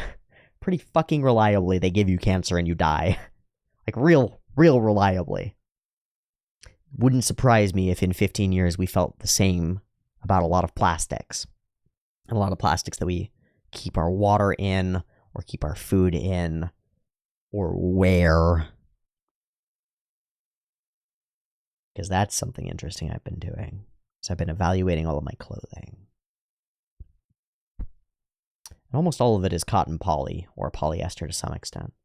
And more of it is becoming polyester. It's really hard to get away from. And the differences are quite significant. Some of my shirts and things, I went through them. It's like, what are my favorite shirts? Which of these pieces of clothing do I really like? Which of these pieces of clothing do I really like, and why? All the ones that I really like are mostly cotton or other types of fibers. I won't get too deep into it because we're already too long a video, and that's okay. But I've been moving toward wearing less plastic in the form of polyester mostly, and nylon, and acrylic. Lots of acrylic clothing. Lots of acrylic, like fleece and fake fleece stuff. It becomes really hard, actually, to find mostly cotton clothing. And I've found a number of places where they say that their clothing is cotton, and you go and you look at the reviews, and people are like, this is 70% polyester, actually. They lied. Why'd they do that? Well, because it's cheaper. That's so interesting, because it shouldn't be cheaper. So I wonder what's going on in the cotton industry worldwide. And what's going on in the natural fibers industries, because we've got an abundance of like hemp fiber, and hemp fiber is great for clothing manufacture, especially when it's mixed with cotton. We've got an abundance of the ability to potentially grow things like cotton. We've got an abundance of wood pulp, and that's something that's become quite all over the place, is modal or viscose, which when you see bamboo modal or anything like that, that's rayon, which is a semi-synthetic fiber that's used from like wood pulp, destroying cellulose with chemicals and then extracting out strings and fibers of polyamides essentially via the chemical process of pulling those fibers out. And viscose is quite nice. It turns out that all of my best pairs of boxer briefs are made of rayon modal viscose. And I like this stuff quite a bit. I will purchase some cotton boxer briefs as well and see if I like them better, because I don't know. I just don't know. But it seems like moving away from plastics in as many ways as possible. Plastics touching food, plastics touching water, plastics touching skin, seems to be at least a slightly good idea. And it's more comfortable. Cotton shirts and fabrics are really comfy. So keep an eye out and see if you can get any like all cotton shirts or all cotton pants and leggings, or wool socks if you can get them, or things like that, because man, they seem to be fantastic. They seem to be really great. Anyway, I wanted to list out the basics and make like a Google Doc of it and make it editable and then make it available. And I don't know how available. It seems like the kind of thing where maybe I should put a boundary. Maybe I should put a paywall up, make people pay for it. The kind of thing that people will dismiss if they don't invest in it. You know, that's stupid, but access to the basics costs $1, you know, something like that. That seems like a reasonable proposition, I think. But then I don't want to exclude people who need the information. So I don't know what to do about that. I haven't decided most of these things yet. And that's why I'm just throwing the idea out there, because maybe one or two of you who've made it this far into the video will read it over and be like, oh, that seems like an interesting idea. I'd prefer if there were no pay for that. That should be free. It's like, okay, reasonable. Or that seems like an interesting idea and something valuable and something that I'd be willing to pay $1 for. And that might be reasonable too. And then that lets me, you know, maybe I'll experiment with something like the YouTube memberships program, because I've got the Patreon going, and the Patreon's great and it does exactly what it does. But maybe the YouTube memberships program on this channel, just to try it and to give that as a reward for a YouTube membership, and see if we can get a few dozen people interested and invested and working on this thing and make it a collaborative project of the basic checklist for how to live a life. I think that could be very powerful. I think it could be really potent, especially because it can get way more articulate. We can start at that tree, that trunk, which is really the base of Maslow's hierarchy. It's like, get your sleep, your food, your like work or whatever in order, your general well-being, and then you can move to the next stage. And the next stage is other things, is more complicated stuff. So a basic on writing a resume, right? And a basic on how to get a job and what kinds of jobs you should try to get if you have no skills. Or like, what if you were never taught how to enter the job market, or how to learn a skill, or how to clean a toilet, right? The basics. You know, and the great thing is that there are 100 videos on any topic that you could imagine. The question is, what topics are worth caring about? What do you need to know in order to be a functional human being? So like some basic philosophical grounding maybe, but that's not what I'm even thinking about. It's like how useful this idea could have been to me a few weeks ago when I had no idea how to make a doctor's appointment. Just didn't know how to do it. Let alone a few months ago when I had no idea how to get health insurance. No idea how to do it. Now, the systems walk you through it, but you have to actually go and engage and attempt the thing first, right? You have to actually attempt it, and then you find out that it's not that bad. But if I had a place that said, you should have health insurance, go to this website and fill out the forms, and you will have health insurance, and it will cost you probably nothing. That would be really helpful. Like, really helpful to me. And I wouldn't have had to destroy myself over the course of months figuring out how to do all the stupid things that everybody already knows how to do. Or like, you probably have to file taxes. You were never taught how to do those. I wasn't. Here's what you do. Go here, do this, do this. If you want to pay for something, pay for this one or this one.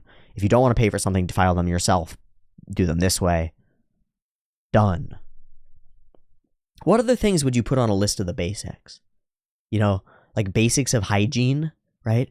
How about the basics of how to take a shower? I'll bet there are a bunch of people out there that don't actually know how to, well, I know this for a fact. I know there are a bunch of people who don't know how to physically brush their teeth. Physically, right? Where do you scrub? How long do you scrub? Do you just shake the brush over your teeth a bunch? Because I see people do that. They're just as if that's going to work. That's not how you clean anything, right? So maybe there's a video on how to brush your teeth properly. YouTube. How to brush your teeth. 5.1 million views. How to brush your teeth, American Dental Association. Health Education, England. Fucking amazing. Carried out twice daily. It's a 2-minute video. In this video, twice a day. It's a full 2 minutes. A full 2 minutes. Use a small-headed medium brush. Start by tilting the toothbrush. This is excellent. Emphasis of each. Excellent. Great. Right. Exactly what we're looking for. How to take a shower. Okay. How to shower properly. How to take a shower. How to personal hygiene for kids. Now, I mean, really, a shower routine. What do you do? In what order?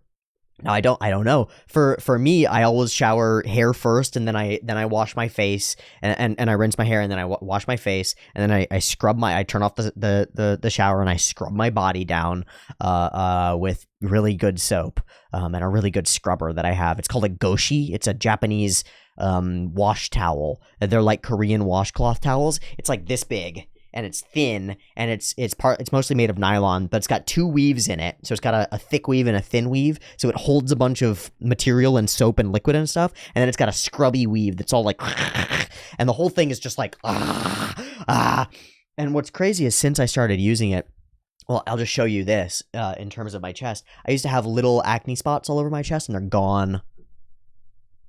Used to have mild acne as well, and it's gone.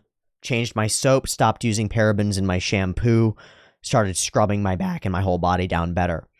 My body's not breaking out in breaking outs anymore. My face is clearer too, but that's like a struggle constantly. And part of that's because I touch my face. Part of that's because I haven't figured out my perfect shaving routine exactly. But and I don't have quite a schedule of exfoliation and stuff and skincare because I'm a guy and nobody taught me how to do skincare ever. I don't think my mom knew how to do skincare, frankly. So who was going to teach me? My dad didn't know either. His mode of skincare was spend more time in the sun. Great. Thanks, Dad. So some basics. How do you shower? How do you get better sleep? How to sleep hygiene. And then out into more interesting things. Really interesting things. How do you approach a piece of media? How do you find truth on the internet? How do you research something effectively? How do you read an article? How do you read a piece of anime? How do you choose between a couple of products? How about that as a skill? How about that as a skill that people should know? How do you do the research on a product and figure out whether you're being lied to? So this is something. I went and I finally investigated the greens supplements area of space, including athletic greens and some of the other ones. Went and investigated the athletic greens supplement space and all that jazz. Okay, so if I just type in athletic greens comes up number 1 as the sponsored link. And then the second one is top 5 greens supplements 2022. So let me click that and let me see.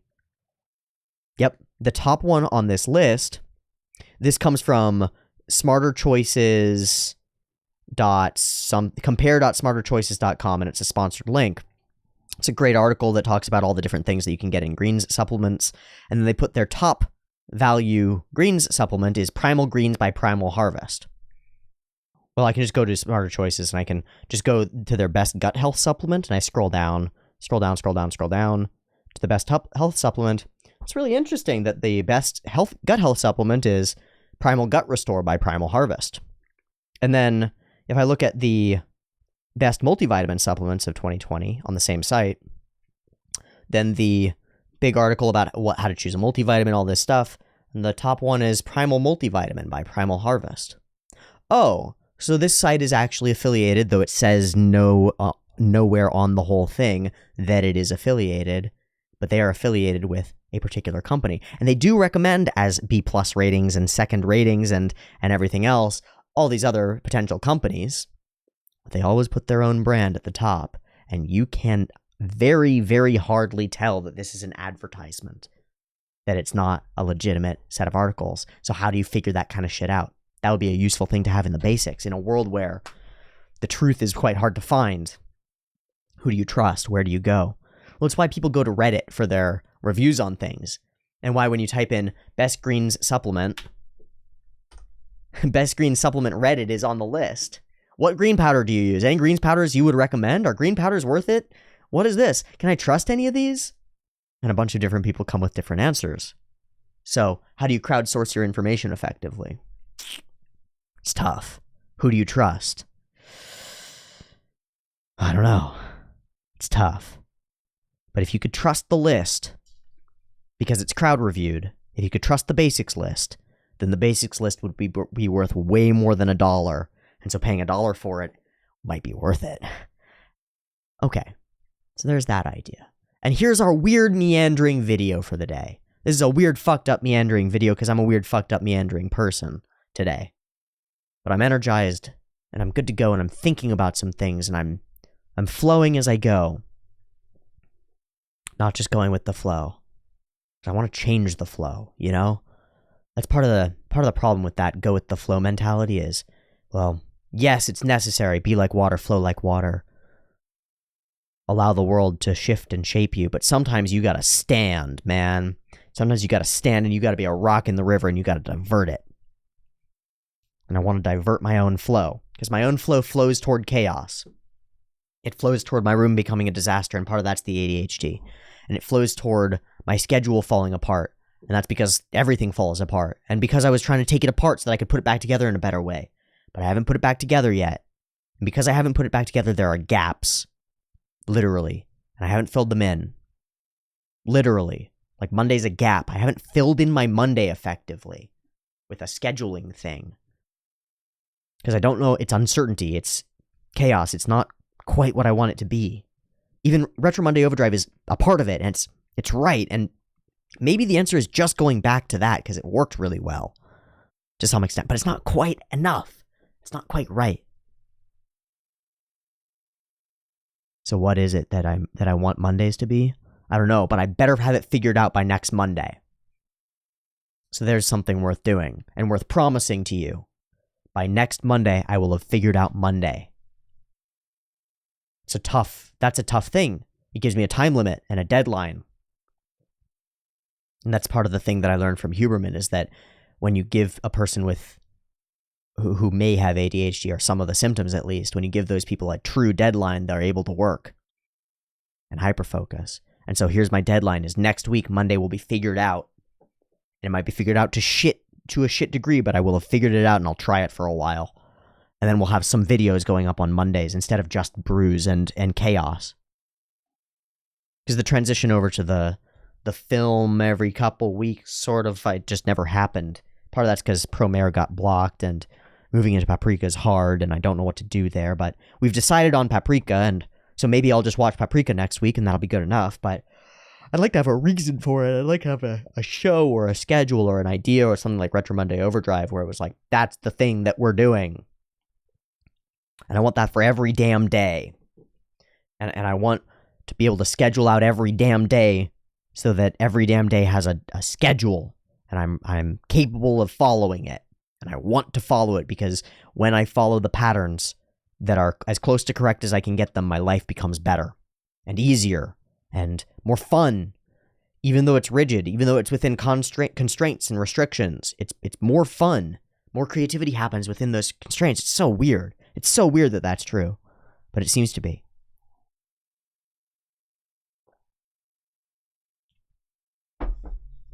So I'm happy with the symbol for now. And I can put it aside until I'm struck by inspiration for the next symbol. Okay, put the symbol aside. I'm happy with most of my morning for now, and I got it back to where I want it in the last couple of days that I've taken this break, and I've been sleeping and eating and thinking effectively. I'm back to it. My reading habits aren't quite there. So I'm going to read more and read more effectively and read some more Marx because it's interesting. His concepts are quite intriguing. And I don't dislike a lot of them as much as I thought I did. I still really dislike his writing style, but as I've gone into the later Marx, he's evolved slightly and become slightly less vitriolic and less vehement and revolutionary. And that's more appealing to me and that's quite helpful. I still see flaws. I still see layers and layers and layers of flaws in interpretation, and immense layers of arrogance in Karl. In Monsieur Karl. Oh man, what an arrogant fuck. Really thought he could critique all of reality. And it's like, whoa, buddy. Ooh, buddy. And totally dismisses religion and doesn't get it. At all. Fully opiate of the masses. Ridiculous. Worthy of ridicule. A ridiculous statement to dismiss theology as just palliative. It misses the mark entirely. It's the way that we structure how to be. It's the ultimation of stories. And so Marx didn't have stories, and so he tried to tell a materialist story. That's the materialist understanding of history. And it's true enough. It's true enough to seem right if you dismiss everything else and you have blinders on, but it's not true because it discounts a lot of truth. That's really quite unfortunate. And then there's this other layer of Marx's groupthink that just misses how groups work, which is that groups are exclusive. When you group things together, you exclude by nature. And so what Marx tried to group together essentially was the bourgeoisie and the proletariat. The proletariat are all one group, and everybody who's out of that is the bourgeoisie. And they're the out group, and they're the people with power, okay? And so the in group are the people who are when it's flipped. It's that the bourgeoisie are the in group and the proletariat are the out group, right? And so, well, we the proletariat should revolt, and the working people should take up arms against the people who are not working. There's a problem there, is that the people who are the bourgeoisie are often also working, actually, and that the sort of systems of power that he represents as being evil are actually built on people, and there are actually people there who are also workers. And so what happens is the bourgeoisie, you group this together and you exclude everybody else, and you literally exclude them. You take all the dissidents and you put them in concentration camps because you just got to get rid of them because they're annoying. They're really annoying because they break the system and they cause all these problems. And also you hate them because they've been lording over you for years, and you'd like to get some revenge on them, and you'd like to be in their position a little bit. And Marx ignores the tendency of humans to resent completely, even though it's the first core story in the great testaments, in the great works of religious fiction or religious fact, depending on how you view them. Even though it's the second story, it's Cain and Abel, is resentment for Abel's success, and so he kills him. It's like, well, that's an extension of the idea.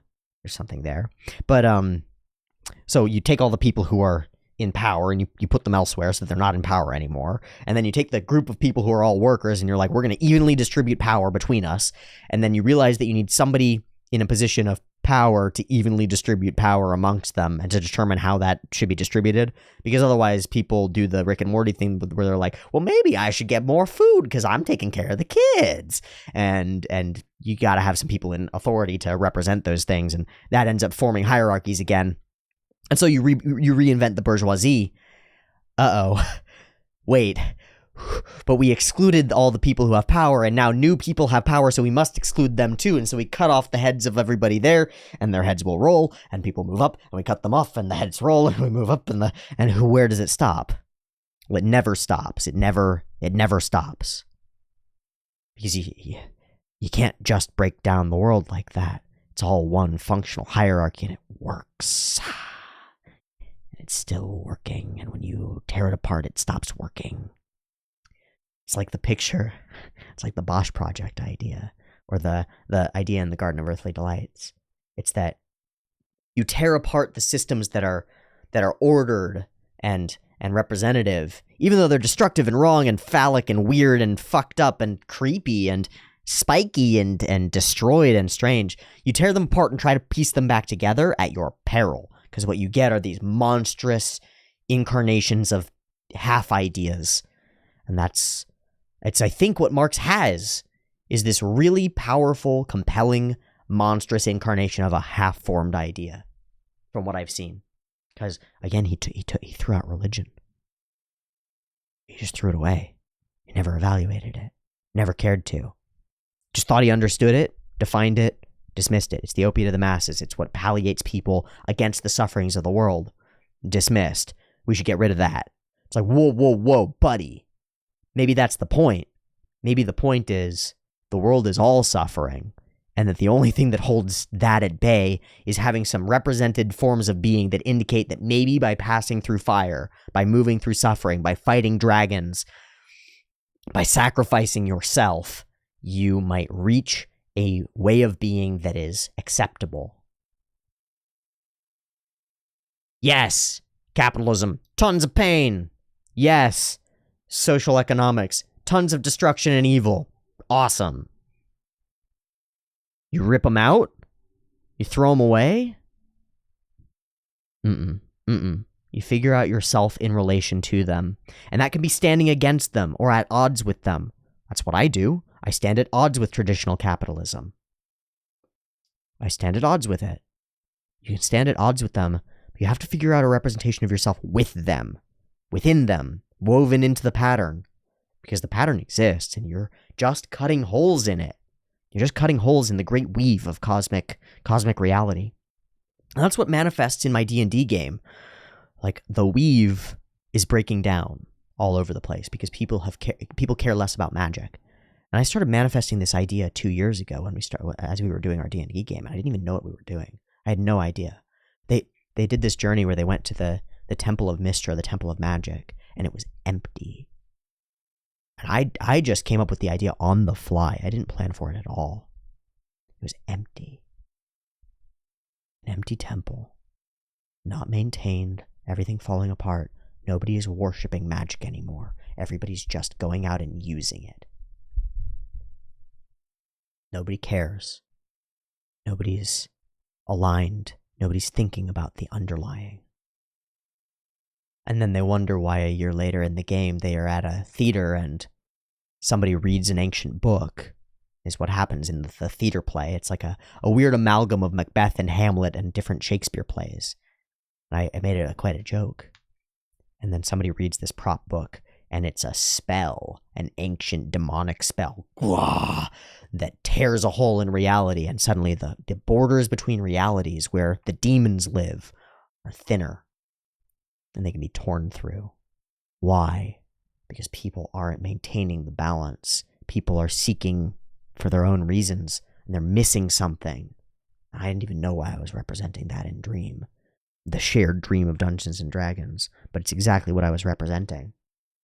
And so it's the fundamental problem that I see in the world of people not caring about the ties that bind us together. The weave, the great tapestry of humanity. Nobody cares, it seems. Nobody cares. Now, that's not true. Everybody cares. You care whether you think you do or not, because it directly affects you in every possible way, but it feels like we're letting a lot of things slip. So that's what's going on in the D&D game. And each of my player characters, as dream representations of the human being sitting behind them, have to figure out how to orient themselves as a group and as a team and as individuals in order to figure out a way to survive and move forward in the world, in a world that seems to be fraying at the edges and truly and literally falling apart.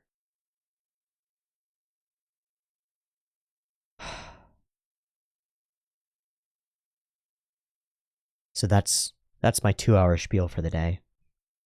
I think we touched on some interesting things, from Bosch to symbolism to this idea about a basic list. Like a really, really concise and condensed, and then hyperlinked so that it's ultra articulate as well. So that when it says, get more sleep, it says the thing, and that's what you drill into your head is more sleep. And then you get all the reasoning for it, the framework, the whole structured hierarchy that leads to that goal, which is like, when you sleep, this happens to your brain. When you sleep, this happens to your body. When you sleep, this happens. When you don't sleep enough, this happens. And you build up this whole structure of argumentation that leads to one great point, which is that if you don't sleep enough, you are screwed. And if you sleep enough or more than enough, you will do great. It hits the point that is sleep more and sleep earlier. Because it really seems like, and I heard this somewhere, is that hours before midnight count double, and it seems to be absolutely accurate. The earlier that you can get to sleep, the better. And you want to frame it so that you wake up right around sunrise, right as the sun is really up over the horizon, and there's real sunlight. frame your schedule so that you're around sunrise. Look up when sunrise is around you, and then that's the immediate sunrise, so add like half an hour to it. And then aim to wake up at that point every day. If you can, or something like it. It'll change your life. It'll change your life. Hydrate. Why? Why can't I just drink soda? Well, here's why. Eat good foods. Well, what's a good food? Here. This is what's good food. This is why other things are not as good. Eat these, not those. Now there's eat this, not that, and there are all sorts of sites dedicated to that, but really simplistic, right? What are foods? What things are in the list of foods, and what things are in the list of weird foam? Because, like, Velveeta is weird foam. It's not cheese. It just isn't. So what do you eat? What do you eat? What do you eat? What do you take in? What do you do with your time? How do you spend your day? How do you exercise? That's a big one, because I've figured out some serious things on the exercise front, some real cool things that are really useful. And I'm way behind a lot of people, but I'm way ahead of a lot of people. Obesity and joint pain and back problems and destroyed hips and destroyed knees and destroyed feet. Those are pretty rampant problems that are all throughout our world, and it would be nice to make a dent in them a little bit. Just a little bit, and I think I've got some things together that make a dent in them, because they were told to me by some people for whom they worked, and for whom they worked as coaches, teaching other people, and who saw them work consistently, as far as they could tell, in almost every instance that they implemented them. And then when I've trained other people in those methods, they've gotten stronger and happier and healthier and had a better life. My roommate came to me and was like, dude, this is fucking crazy. He's been chubby for years, right? Had a complex about it too. He pulls up his shirt and he shows me. You can see. But he pulls up his shirt and he shows me, and you can see just the barest bits of his abs poking through his fat layers. He's like, look, holy shit, it's happening. Oh my God, what the fuck? It's working. I was like, yeah, man, it's working. It works. Oh. Hell yeah, exactly. So I've experimented and I've tried to teach other people, and it seems to benefit them, so I'd like to share it with the world as much as possible. Maybe we could all become a little bit healthier. And maybe that would be more than just about the way that you look or the way that other people treat you, which is very important, because the way that other people treat you builds your self-esteem and it builds your self. Maybe it could be about the way that you feel. And maybe that could really have an overall impact on your everyday. I've talked about motivation as discipline, as like, you just have to do it. You just have to do the thing every time. I think that's true. I think it's really true. I really hate that it's true. Because it's so much easier to believe in motivation and just do the things when you want to instead of when you need to. But imagine that being out of control of your body, which is what happens when your body is bigger than you can move around, for example, or if it's in pain in ways that you can't help. If your hips are in pain, then standing up hurts.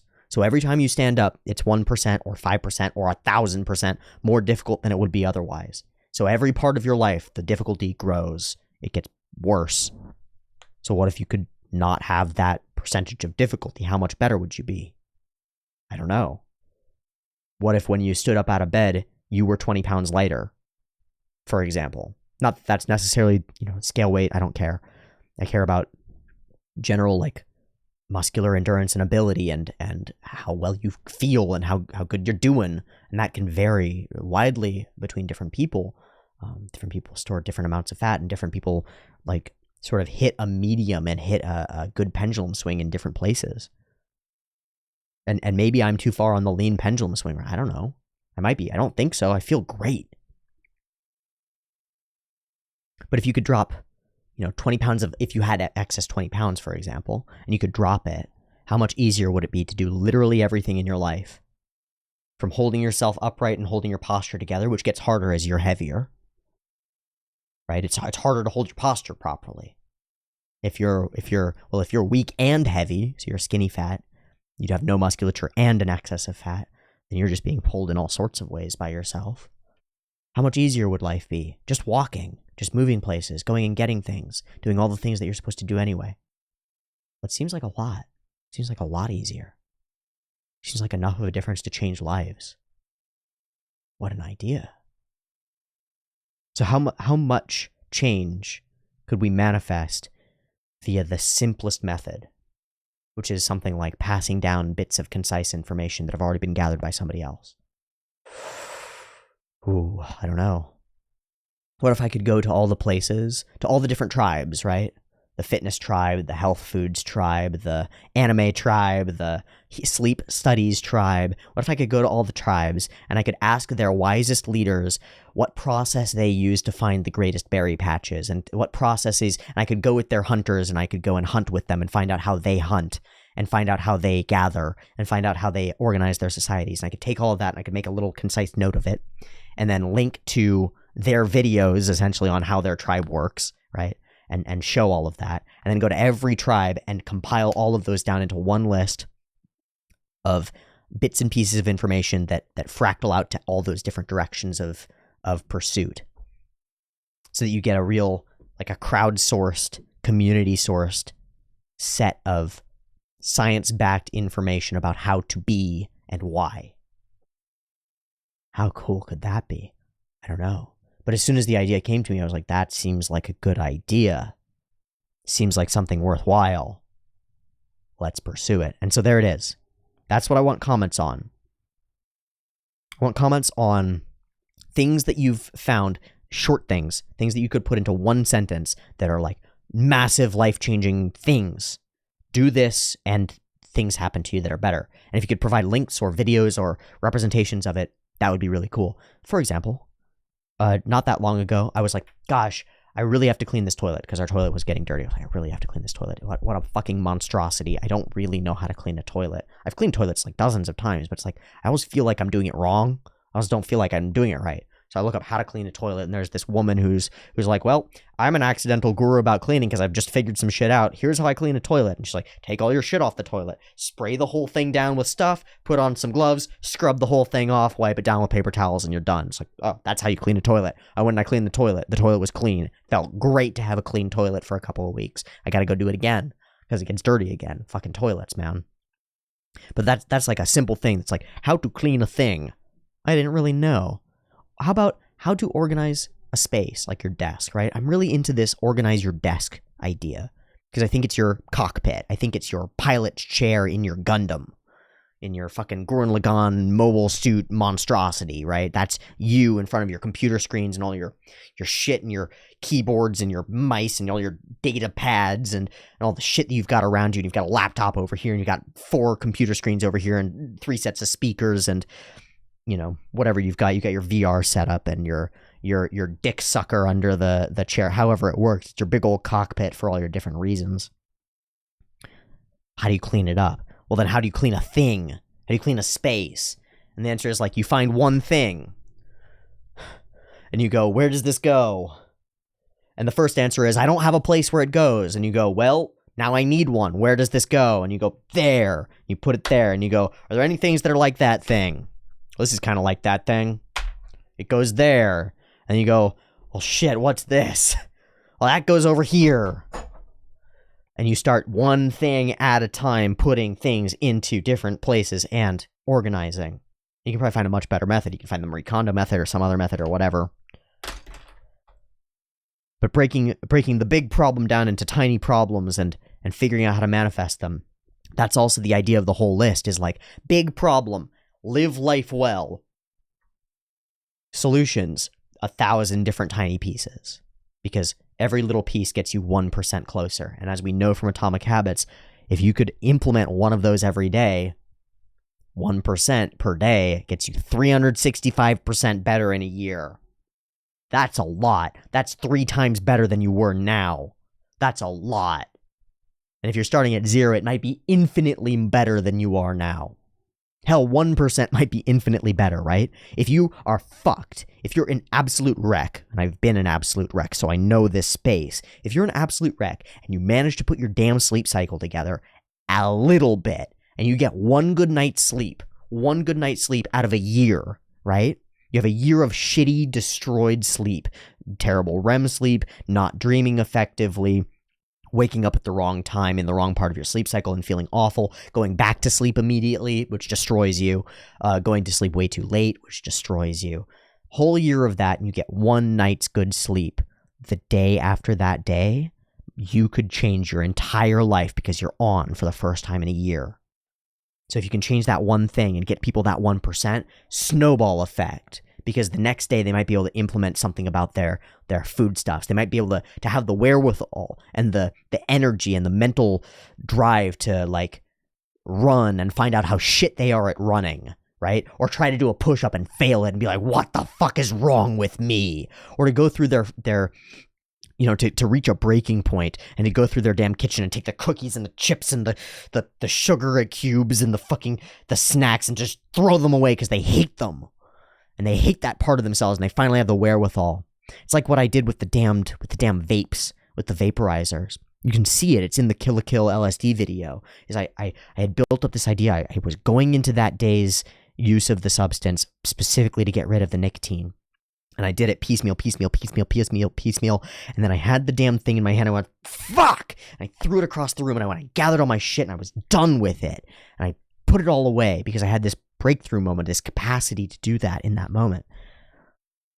So what if delivering people 1% of change grants them the capacity to change everything about themselves? And I think it does. And so that's why you find one thing around you right now that's not the way that it should be and put it the way that it should be. And it might be inside you and it might be outside of you, but do it. And then tell me what it was. Please. And I'll give you a goddamn thumbs up because you deserve it. And then if you've got any ideas for things that you wish you had known, or things that were so simple about the world that they seem bafflingly idiotic for you not to have known them, but nobody taught you, so you didn't know them and you lived in fear of them for however long, right? Simple things like, how do you brush your teeth? How do you make a doctor's appointment is one for me, for sure. How do you manage a sleep cycle? How do you wake up in the morning? That's a great one. I think about everybody has trouble waking up in the morning. Just about everybody has some trouble with it. How? How do you do it? Well, I got some ideas, some things that work, right? Hydration early, sunlight as soon as possible, blast white light into your face if you can, blue white light into your face as soon as you can, electrolytes and salt, fucking salt in the morning, life-changing. Don't have caffeine for an hour, preferably 90 minutes, but don't have it for an hour. Change your life. Total difference in your entire behavior for the entire day. The entire day. And then, if you can do that every day, well, maybe for your entire life. Wouldn't that be something? And I think it is something, and I think we can do it. So, one thing in your surrounding area that's not where it should be, put it where it should be. I don't care. Just one. I don't care. It doesn't have to be your whole damn desk. One thing. And if you go above and beyond, good fucking job. Have a cookie. I don't mind. That's part of the other thing about restrictiveness and do this, not that, is there are, to some extent, have a fucking cookie if you want a cookie. That's a big one. It's really important. So maybe that's a rule that goes on the list of axioms of ways of being. Okay, we're going to wrap there to some extent.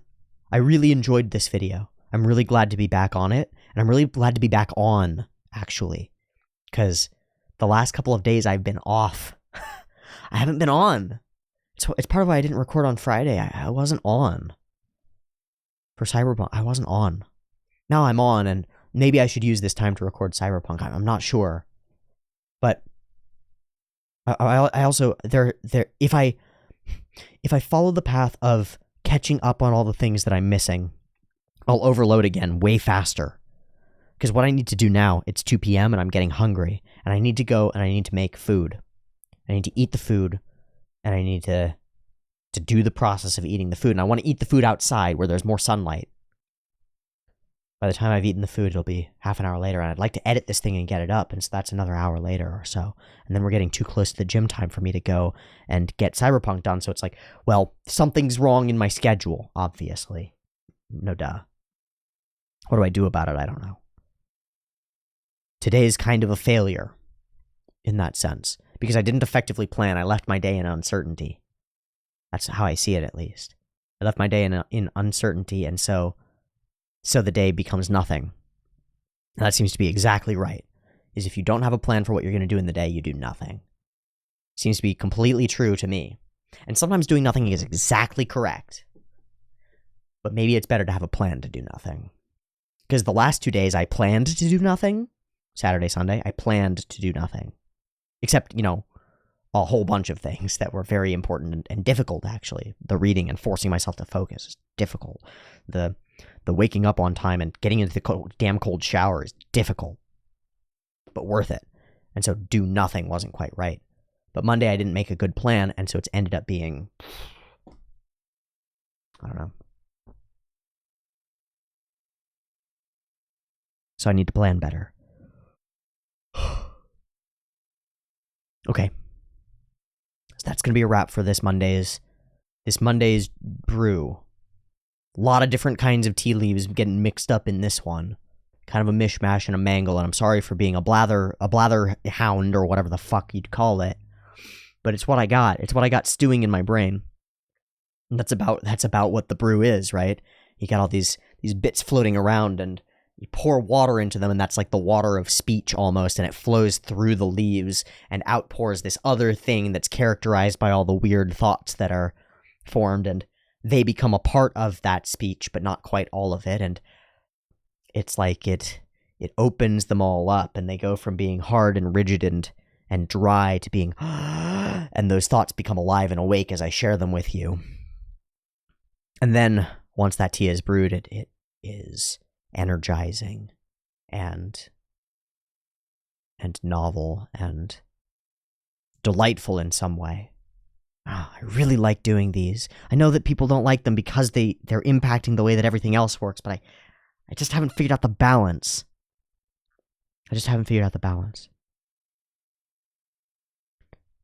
Thanks for watching. Let me know anything that you think should go on the list. Let me know what one thing you're going to put right in your life right now, and then let me know that you've done it. And good job for doing it. Thanks for watching. I'll see you tomorrow for another Daily Brew, and for Oyasumi Poon, because I promise that I will read a solid chunk of Oyasumi Poon tomorrow. Peace, and I mean it.